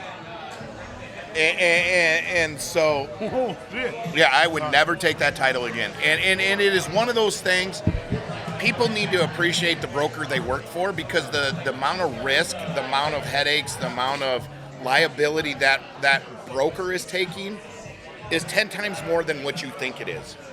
And that's from the expense side, that's from making sure the money's coming in, making sure that the leads are there, so on and so forth. I mean, James said that tonight too. Yep. You want to own a bar, it's 10 Yep. times more whatever you thought it was going to be. you want to own a real estate company and have agents underneath you and X, Y, Z. I can't explain the risk that you're taking, but it's worth it when you see the success. So it is absolutely worth it when you see the success. So, yeah, let's introduce our new guest. Yeah, we got to move your mic a little bit. We're going to move your mic to right here There we go. or here and closer. Right there. Hi, August.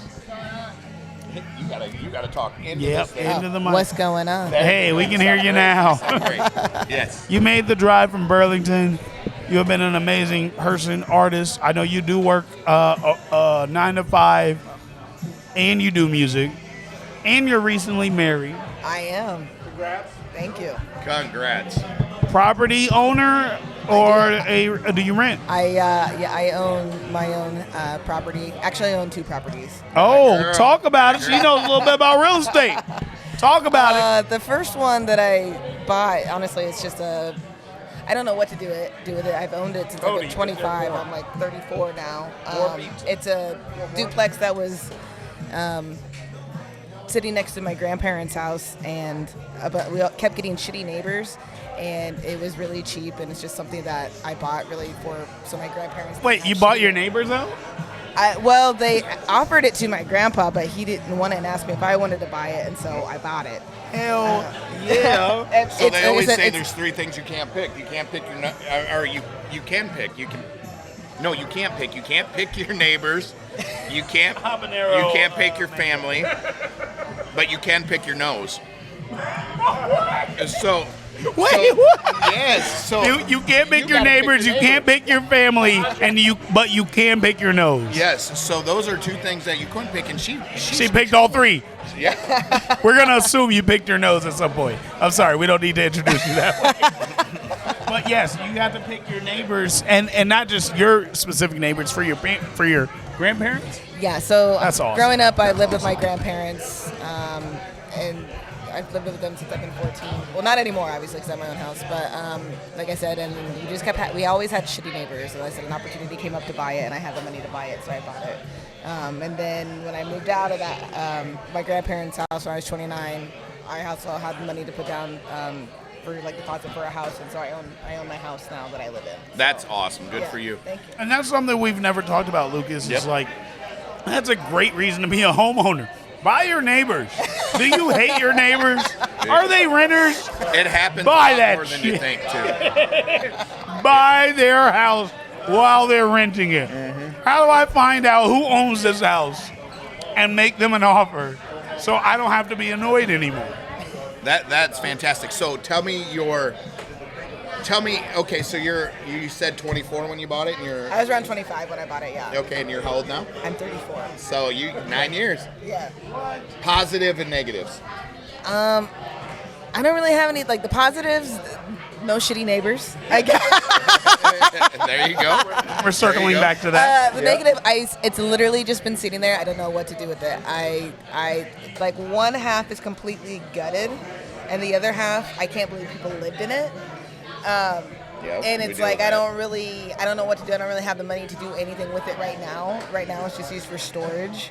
So I mean, I guess I could ask like advice from you because I don't know what I'm doing. Like, what should I do with fantastic it? question. I'm just paying taxes on it at this point. That sounds like a fixer-upper, Lucas. It is. So you have a thing that you can get out there called the construction loan, or you can take a home equity out on something like that as well.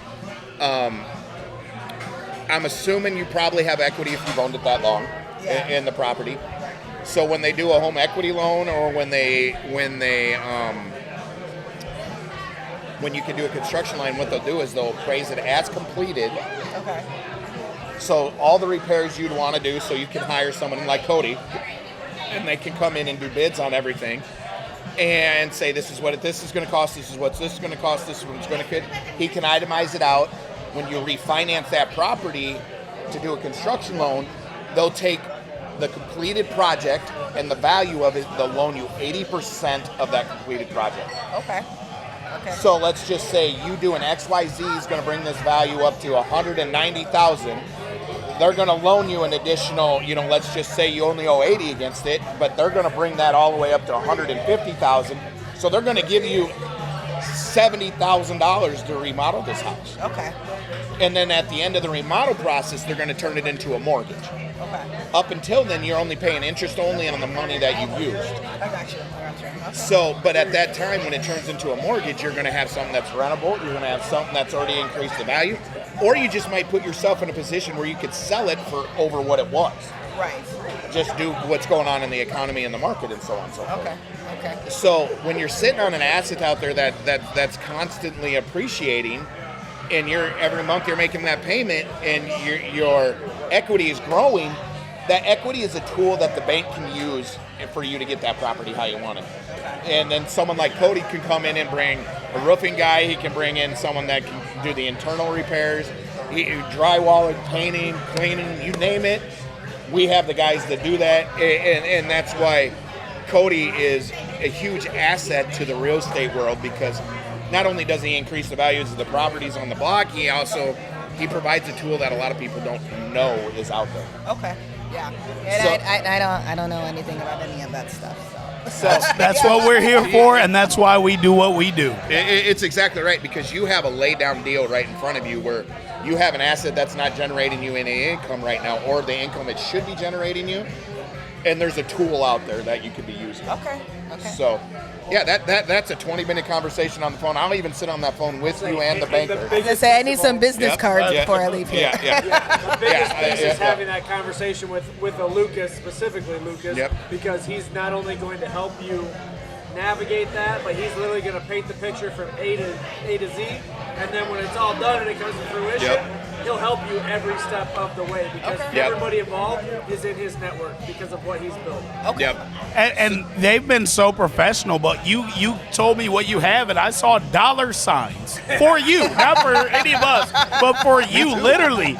You said someone lived in there before. That means someone will live in there again. Right. We can't count how many homeless people there are out there, But like whatever you wanted to price that location at, someone will pay it. Don't think like I wouldn't live. Stop thinking with your own wallet and your own standards. Your emotions need to leave the game. We've They talked have about to. that before. They have to leave the game Yep. because somebody would live there as is.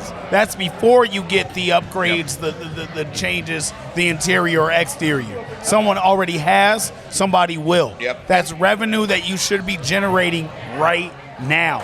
I agree 100%. Again, like I said, I was super young when I bought it. I just Yep. had the money at the time. I thought it'd be an investment at some point. And it is. Right It now, is. it's just sitting there. Yep. And yeah, I guess like I said, there's a reason I came here today to talk to you guys. Exactly. And the cool Exactly. thing is it doesn't matter what market you in. That business plan, it's uniform throughout every market. You got a property with asset, you got an asset, you got something with equity, you got something that a bank loves, and that's equity, and they can loan against that in any which way, whether it's to modify the property, whether to buy more property. I've had people where they've taken the property that they've owned, and they're like, shit, I've owned this for 10 years. I only owe XYZ, and it's worth, 150 grand above that. They've taken that. I'm going to hang on to this, though. I want to hang on to this because I want to control my neighbors. Right. So I'm going to use this as a lending tool. I'm going to go 20% off this, and you got $150,000 worth of equity here. You can go 20% a lot of times, and turn one property into 5 or one property into 3 very, very quick with no money out of your pocket. And it's a pretty, I would say it's a duplex. Yeah, so it's a pretty big property with a big yard as well. So you literally could use that as so many tools. That's a conversation that we'll have. Me and Lucas talk about a lot. There's not a lot that excites or that's new to Lucas anymore.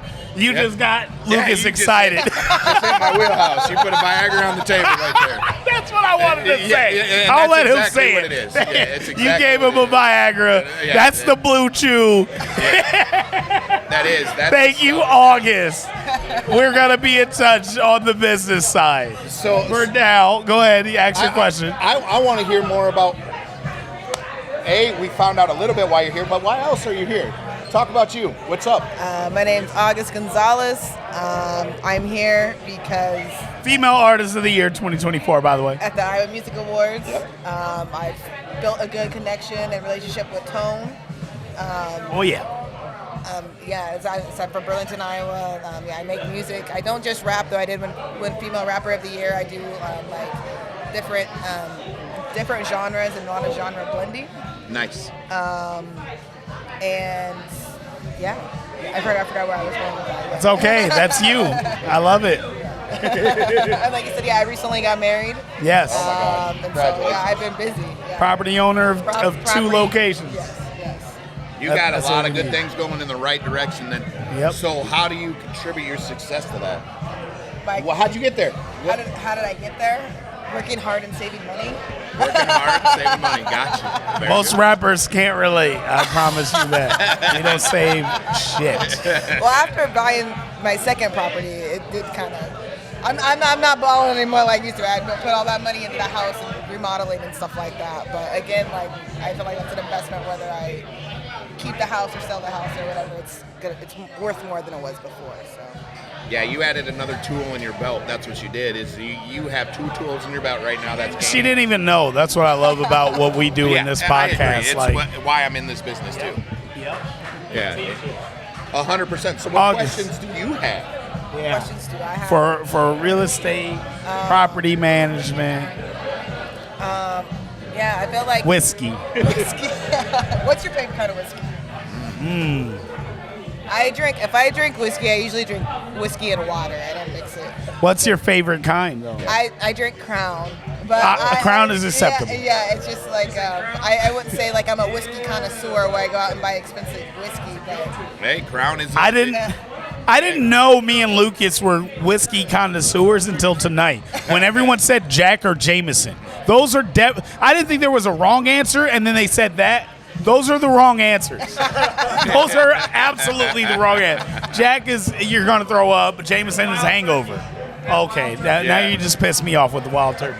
Yeah. I think This Crown's old pretty smoky sweet myself. that we're sipping is the right I hit answer. that one more time. Yep. You asked our favorites. My favorite is any of these peanut butter whiskeys. Lucas? I'm still Man, if I'm going to sit down and have a cup, it's going to be Woodford Reserve. So Woodford Reserve is still my favorite. Playboy Whiskey of the Year many times over. It's what Charlie Sheen was drinking on. When he was winning. And that might have been the Tiger Blood he was drinking, or whatever he talked about. But yeah, Woodford Reserve is still top of the line. Yeah. If we're going local, Cedar Ridge. Cedar Ridge. Cedar Ridge. We're there next. Manifesting it. Yeah, we're manifesting it. So we were looking at items the other day. So Monique and I were looking at some venues the other day. Okay. And the guy walking us through this venue came out and brought his own, and I'm not going to say what venue because he's not supposed to distribute it. Yep.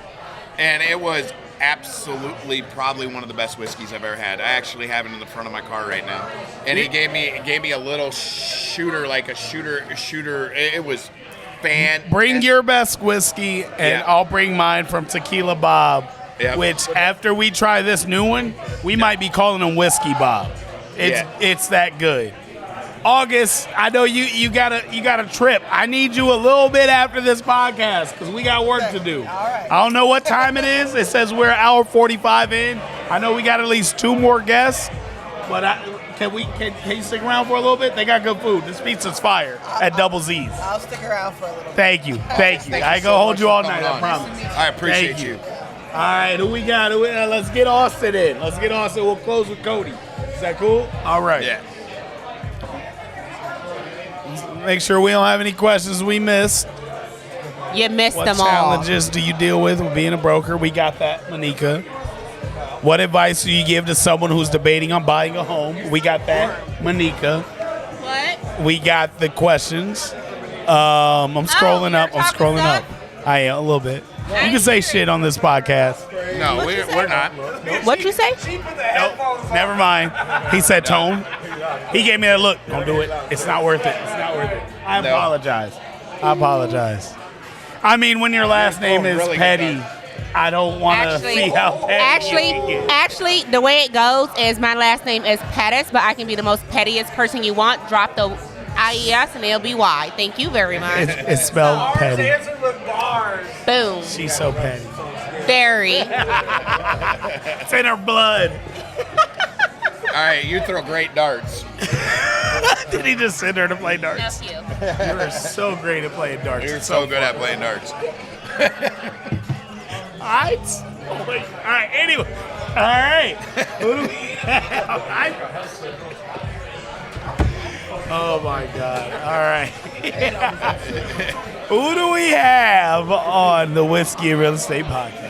So we have our new broker associate that's just this last couple months got his broker's license. Congratulations. Austin Rarick. And you Austin. can correct me on that. And so I get to deal with this guy 4 days a week, 5 days a week, depending on what's going on. So he kind of gives support to me with some of our newer agents that we have out there. And he also has his own little handyman team going on right now, too, that's going to support a lot of our businesses that are out there right now between Cody and myself and then AMMT and so on and so forth. So Austin is an entrepreneur 100%. He introduced himself in my office as someone that I love to work. I just love to work. And that's a problem because Austin also needs to figure out how to get into relationships. and we're going to relate. Yeah, we've related to that many, many times that it's hard to have a relationship with. With the same word ethic. It just doesn't go hand in hand. So Austin, I'll let you go on from there. Go ahead, introduce yourself. He's 2014 is when he got licensed, and he's sold in Georgia, California, and in Iowa. Yep. Ease. Yep. I've been around a little bit. Yep. So Ludacris, Tupac. Ludacris, Tupac, and Migos. Migos. No, Migos is Georgia too. All right, go ahead. So Austin, I'm gonna interrupt this. Tell me how the markets fluctuate so much from Georgia, California to Iowa. Oh man. Ooh. Well, California kind of fuels both Iowa and Georgia a little bit. There's so many people who want to come out from California and make it a little bit more of a bang for their buck. When I was inside of Georgia, I saw a lot of people coming into California. I was in Georgia in 2017. It blew up after I got there. I feel like maybe I told too many people, I don't know. But it blew up there, and then I came here, and everyone I seem to meet seems to have some sort of tie of California too. It's a little rough. It's a little bit unaffordable out there in California. The numbers are very different. Out here, you can easily do a 1% rental kind of a deal. The 1% rule is what I'm trying to say. Oh, hold on. What's that rule? What's that rule? I don't know it. Well, the 1% rule is if you buy something for $150,000, it should pull in $1,500 rent. Yep. Yeah, and It's the 1% rule. And Iowa does have a tradition of being able to follow that in normal interest rate environments. The last 2 years is probably the first time I've ever seen where that 1% rule, I tell my investors, throw it out the damn window, because you know damn well that these rates are going to drop down below what you got right now, and you'll be way above that 1% rule if you buy it now. But if you wait until those rates drop, and we've already talked earlier, values are going to go up. That 1% rule is not going to be there either. So it almost sounds like a good rule to buy at too. Like I had a house at 205, and I think my payment was like $1,400. So it sounds like I was in a good deal. But in most cases, you want to look for the 1% or be under it. Then I imagine. if you're an investor, Yeah. if you're a buyer, you're not caring because you're living in the property. It's your personal property. So you got to make sure it fits. As Shorty G was talking about, you got to make sure it fits in your financial budget. Yep. Oh, yeah. Yep. But yeah, California, it's very hard to find the 1% rule. It's hard to find I'm sorry. I've been to California multiple times, and I met an Uber driver that also worked for their space program. This guy had 4 jobs. He was a doctor, an astronaut, and an Uber driver, and said he could barely afford his 1-bedroom in California. Yep. Oh, yeah. It's true. We hear from investors all the time.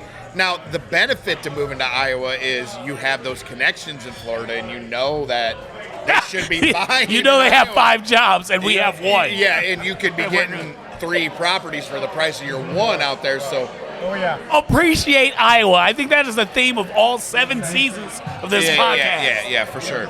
Money's being made in California and being moved out of California. That's for sure. Yeah, we haven't heard that one yet. Yep. Mm-hmm. Damn. Yep. So if I got advice to Austin, I'd be like calling all your California connections ASAP. Nothing good happens. Bro, this Iowa place, Yeah, this is where your money grows. you're gonna live your best life. Yeah. We just don't grow corn. We grow money. Yeah, we do. right. We literally grow money. I promise. Yep. I have good examples too. Yeah. I tell you. Dude, we need them. Go ahead. I've got a friend who bought a fourplex for $450,000 out in Fresno, where I'm from originally, in Central California, one of the cheaper parts of the state. And I mean, the numbers out there would reflect maybe a fourplex that's $150,000 to $200,000 here. The numbers, it's like Double. 1 bedroom, 1 bathroom, 2 of them, and then 2 2x1s. And he's not getting that much more rent than you would get here, maybe a few $100s more. What? Yeah. Yeah. It's crazy. It's a big difference. I mean, you can get a fourplex here for under $300,000. Out there, it's impossible. That deal he got was really good. I've got another guy. I sold a 5plex too in the ghetto, like the ghetto of Fresno. Like, you're gonna get shot. You can rent here, but you will leave with a few not bullet matter. holes. Right next door to the railroad. That's non-negotiable. Yeah, it Right doesn't next door matter to the if railroad it's tracks. wind. Yep. Yeah. You're buying this. But we're in your price range. Here's a positive. Right next to the railroad tracks, and let me tell you about it really quick. I sold it to him for $530,000 back in 2020. I sold it for him in 2022 for $725,000. Come up. And then an investor that I know, he had a client. They bought it.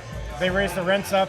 They just sold it about 6 months ago for $1.2 million. Woo! Okay, hold on. Was that a 10-year span? Was that 5, and then another? No, that's from 2020 to now.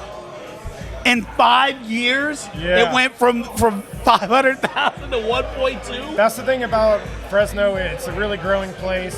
Southern California, the Bay Area, they can sell their house for $1.8 million up in the Bay Area and then buy 5 houses down in Fresno. I sold an investor in San Jose, sold their house, little 3-bedroom, 1,400 square foot house, $1.8 million, and I sold them 6 in Fresno cash. So it's a big thing. Fresno's really popping. If you're going to buy in California, that's the place for equity. You're not going to get your monthly returns good, but the equity's there. Here, you get your monthly returns.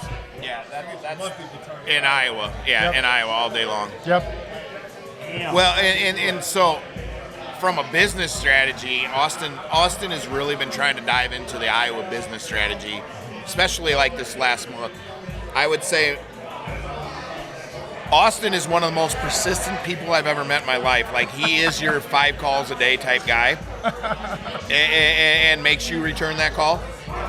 So I appreciate that a lot. But yeah. I'm telling you right now, if you're looking to get into growing your portfolio, I literally would be just paper mailing all over California and say, this is what the prices are here in Iowa. Oh, yeah. To speak to your persistence, is that more of a patience or determination, or like you know that the hard work produces the results? What phrase would you go with is why you're persistent? I would say determination. I do a lot of things and I try to check them off the box when I get to them in my brain.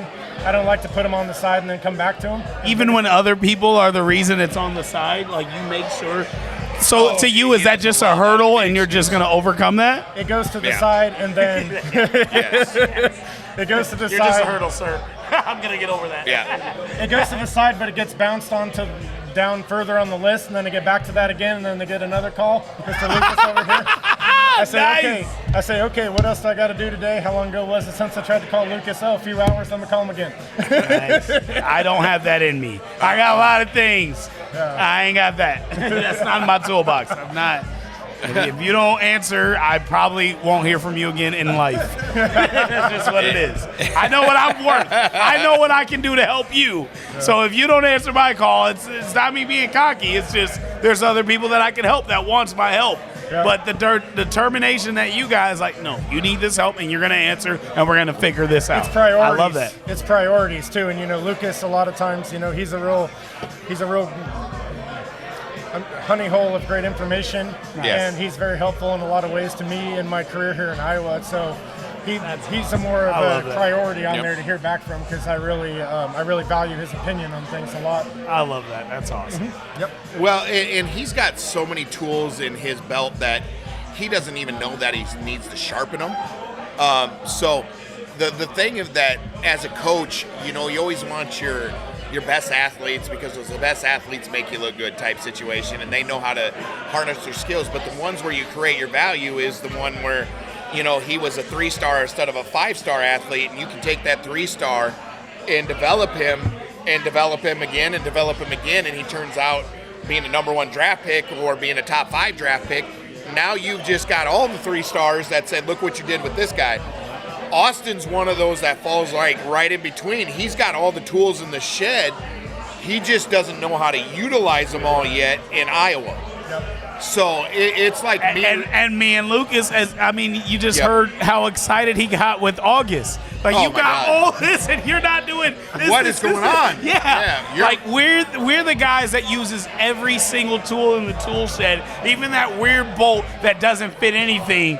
Now it's a paperweight. Like, we're going to use every single tool there is. And there's some people, and there's tools we don't have that's like, oh, if we just had that tool, we would do ABC with it. And there's people that have all those tools, but they're so good with tool A that they don't think they need these other tools. And when you connect with a guy like me and Lucas, let's show you how to use all of these tools and be just as great with A through Z. So, Austin, this is a question that I always get, and I want to ask you this question. Okay. You have a towing company. Mm-hmm. You have a company that you do roadside assistance with like AAA and whatnot. So your battery goes out, tire flat, whatever not. Call Austin. Why real estate? Why do you fall back to real estate? Real estate is actually my original passion. So when I was a kid, I still to this day can't fall asleep without watching the TV. And when I was a kid, my mom would say, you can't watch, like cartoons or something. If you're going to watch TV, go to sleep.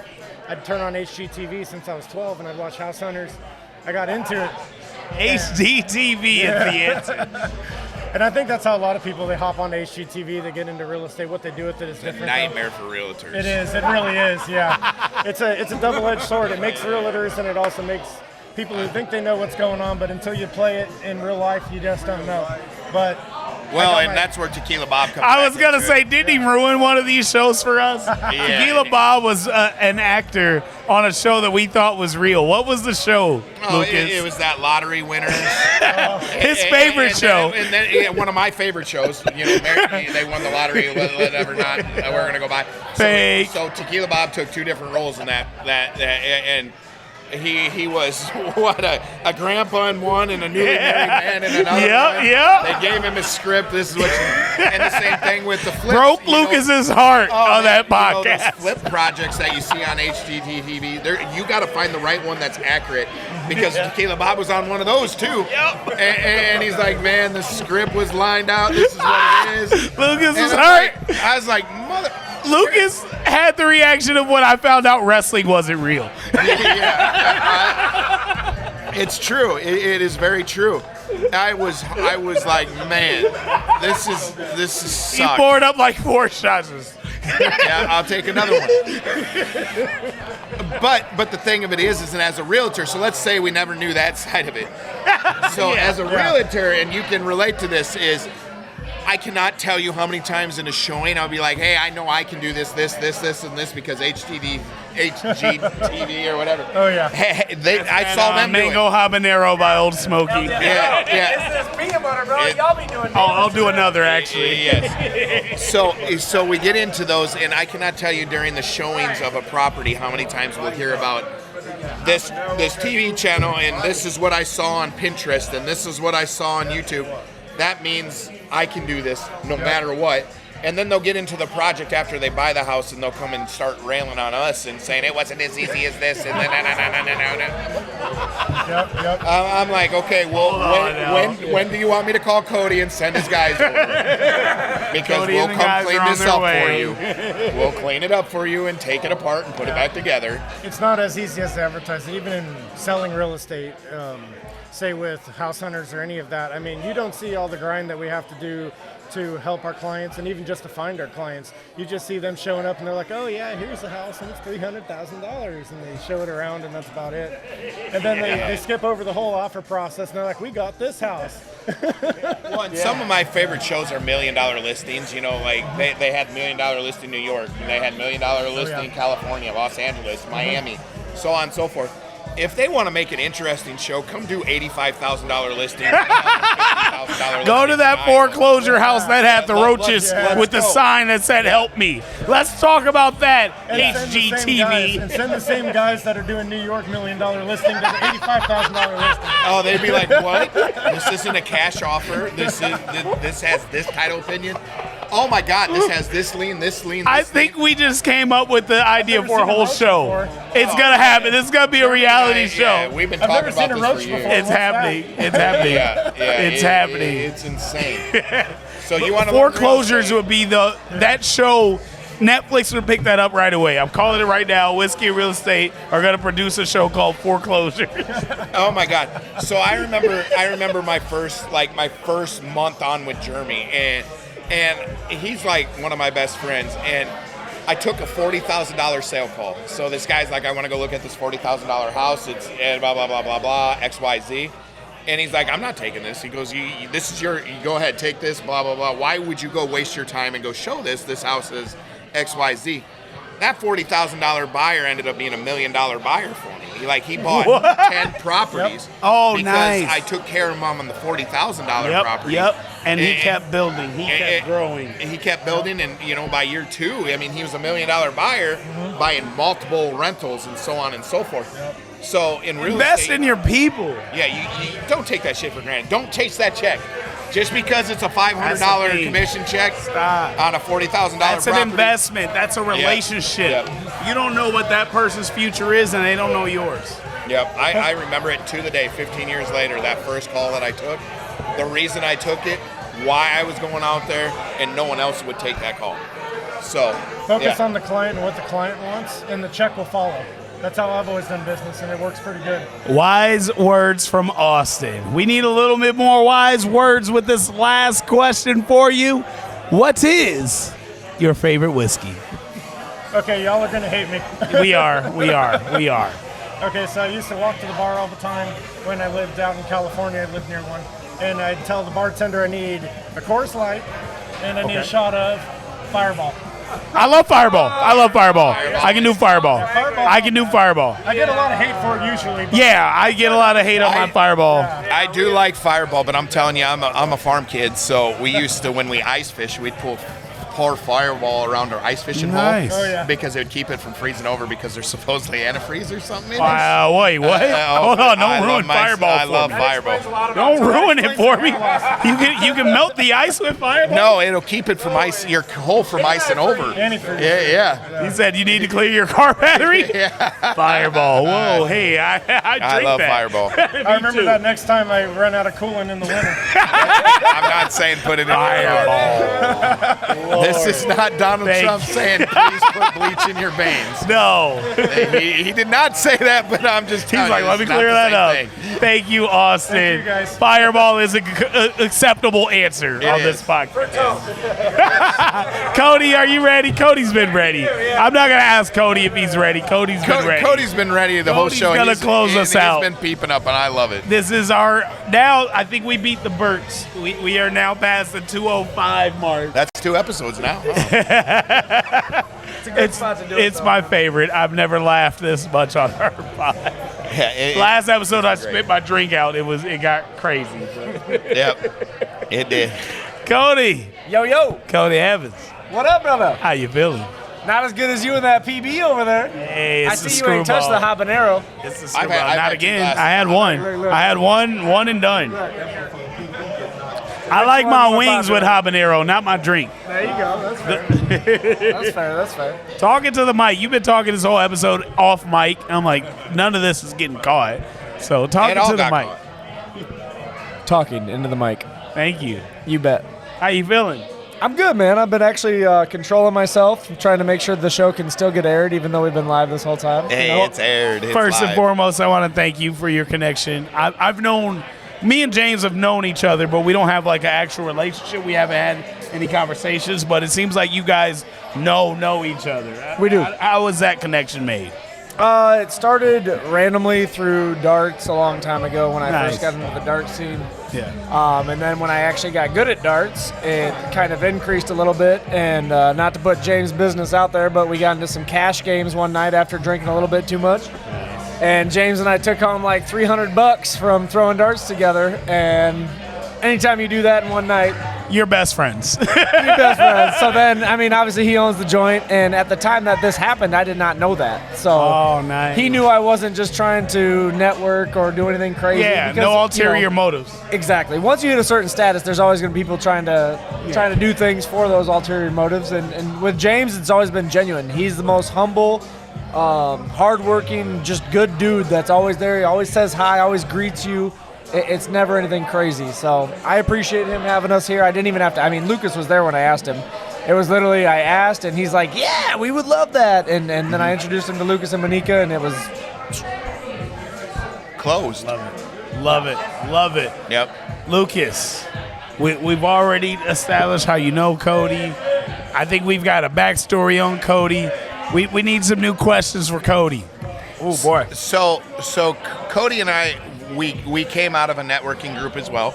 Okay. So didn't know that. yep. So Cody was referred to me from a gentleman that worked on the real estate. So I actually sold multiple houses for him, and he was working on the AMMT side with me. And so our basketball relationship is what got Cody and I together. Cody had a basketball. What do we want to call it? Your group, your Iowa Triple Threat. What would you call it at that time? I mean, it started with me just doing individual lessons when I got out of the service and moved back to Iowa. That turned into, hey, can you coach our 6th grade boys team? That turned into, hey, can you start a team for this age? that turned into, hey, can you run basketball camps? So I mean, I would call it a program essentially. I would agree. You know, from 2017 to 2020, we hosted probably 30, no, not that many, 20 to 25 camps, and we had, at one point in time, 12 AAU teams ranging from K through 12, with 9 different basketball collegiate athlete coaches that came on and coached with me, and a few other old heads like me that just wanted to give back. So, yep. So COVID kind of put a halt on that. Yeah. And then so we joined together on our AAU programs that we had already had set as well, and we've kind of expanded it from there, and we're going to rebrand it again coming up. And so Cody and I, we're related through many ways, but it was all based off a referral basis on our network. So that's the reason we do what we do, is because of the networks. And now here we've expanded into him helping me be a vital part of running what we do on the AMMT side, to, you know, starting additional businesses on the other side, and still coaching. So I mean, it's a long-lasting relationship, and obviously we got another one tonight from Jaymz between Cody. Cody had the connection here, and it's been one of my favorite podcasts that we've had in 2 years. So. I laughed a lot this episode, and I love that too, because we always come back to networking and how important it is to network and expand your reach. Like, you guys networking led you guys to each other. I'm sure you guys have done tons of great business together over the years. And networking is how I met some of the other guests. You know, we had Ike Midas on here. We had Shorty G. We had Augustina Gonzales, who's going to host this year's Iowa Music Awards in her hometown in Burlington, Iowa, which I hope to have you guys, you know, Burrington and Burlington. I think that's a thing. So you really didn't want me to be a part of your hosting? Oh, God. It requires Monika. Hold on, I gotta get Monika on the camera. It requires so much patience. All right, here's another. Are you saying I don't have patience? I am saying that. We are saying that. We are 1,000%. All three of us at the same time. But I deal with all three of you, so I think I got a lot of patience. But I will say, legit. I know for sure. I can't speak for Cody yet, but I can say me and Lucas have exceptional amount of patience. That's like our superpower. It is our superpower. Is patience. I will own that, token it. I'd write it in blood. Patience is our superpower. Yeah. Patience is your weakness. What cheek? They don't get one cheek with Monika. See, I didn't. That was a little slide. That wasn't even a joke. She was. I got the. He knows that laugh. He knows that laugh. We talked about it last podcast. Chill out. That's a virtual punch. Relax. You're already getting That's mentally a virtual attacked. punch right there. That was. Yep. You just. It's got not hit. too much longer till it's physical. So we'll move off of the patience thing. But yes, we are in Burlington, Iowa for the Iowa Music Awards. We're on tour. A lot of people you saw today, you're going to see a lot more of. And it's about networking. It's about connections. It's about introducing people and not being afraid to introduce somebody, and they might have a different connection from you. A lot of things in the music community is people are afraid to introduce you to somebody because they're afraid they're going to get ahead of you if you connect with that person. Do you deal with that at all in real estate? So, you know, we get into, yes, we deal with that, but weird, right? You understand what we do in our fields, and our fields are not the same. Never. But it still goes back to square one, is they tell the best realtor investor, in order to be successful, you need to build the best team around you. And that team does not necessarily need to be in real estate. So when you get into real estate and you're building that team, you need the best realtor in the area that knows what you're trying to buy. You need to have a good accountant. You need to have a good property manager if you're getting investment properties. You need to have a good banker if you're using the bank as your lending tool. And you need to have a good tax guy, or not a tax guy, but an insurance guy. And then where Cody comes in and where Cody ties everything together is you also need to have a team that if shit goes wrong, they can take care of it. I've said this every time. Cody takes care of it. Cody takes accountability, and Cody don't just start pointing fingers. That person should have fixed that. He just gets it done. Yep. That's the kind of guy I am. I know that's the kind of guy Lucas is. You need a glue guy. Just fix it, He's bro. the glue guy. Why are we pointing? Well, this person, just fix it. What's crazy, Tone, is all three of us are cut from the same cloth, but we're in three different verticals, right? And the moment that I got introduced to Lucas, and I'll never forget this, and Lucas can tell you if I'm bad word crazy or not. I'm cleaning my act up, Tone. No more videos are going to get banned because of this guy. We're live. My point is that when I met Lucas, we both drove the same damn truck. We showed up with the same damn goal, and we talked about the same damn thing. It did not, there was not a beat skipped. And when I tell you that I am a instant read on character, right? 6 years as a drill sergeant in the United States Army. Guarantee you the minute I meet you, I can already read your character. Now, whether I'm going to show you that I know it or not, I'm going to probably keep it close to the vest. But when I met this man, I knew he was a real one. And I don't mean a real one in a certain category. I mean that he was honest to his word. He's a gangster too, though. Genuinely, don't get it twisted. I'm a white boy from Farmtown, Iowa, so I can't really talk about gangster, Sorry, gangster. But what I can tell you is when I talked to him, we had same vision, same goals, but most importantly, same characteristics, same core values, same ethics. The enforcer's getting jiggy with it over here. Oh, man. But what at the end of the day, I'm far from perfect. And like you said, I will always take accountability because if anybody's going to own their mistakes, it better be me before somebody else calls me out on mine. But right? there's the other thing that I admire about you is, yes, you will own your mistakes, but you'll also own others' mistakes and just fix it. You have to. Because, and that's our mind state, is you have to. And a lot of people I've realized don't have that mind state. You don't have to. They don't get it. Tone, what you going to do if you order a Crown and Coke and they bring you a Jack and Coke? You going to drink it or send it back? You're going to drink it. Because if you focus your energy on the wrong stuff, I'm not going to go up to James like, you're a waitress, blah, blah, blah. You don't know what that waitress is going through. I don't know if it's her bigger first things to focus on. Way bigger. And I will say, I thought I was good at that until I met this man, right? Yeah. Okay. And between him and his network, it grew me as a human being. I'm way better at being more patient now. I thought I was patient before. Turns out I wasn't, right? Now you ain't got nothing on us. I promise. Most patient motherfuckers. And the saying is... And it's not like we don't get mad. We get upset, shit hurts, and shit pisses us off. It's the saying that I have with Monica is if we pick every fight and decide to fight every fight, you I was about to say, shit, I work with Monica. No, but if you pick every fight and you fight every fight, you won't have the energy to fight the important ones. Absolutely. So you can't fight every fight. It's just not physically possible for you to fight every fight because when the important ones arise, you want the energy, you want to be able to match it, you want to be able to fight it. So, I mean, hey, that's how it is. That's the whiskey. And with that being said, here's some whiskey. Can we cheers? Where's that habanero? Fuck that habanero. Tone getting lit now. Tone turned into Cody over here. Man, I like spicy. I even brought you that pizza to try to save you. I don't like that, man. Cheers, whiskey, and real estate. Real estate.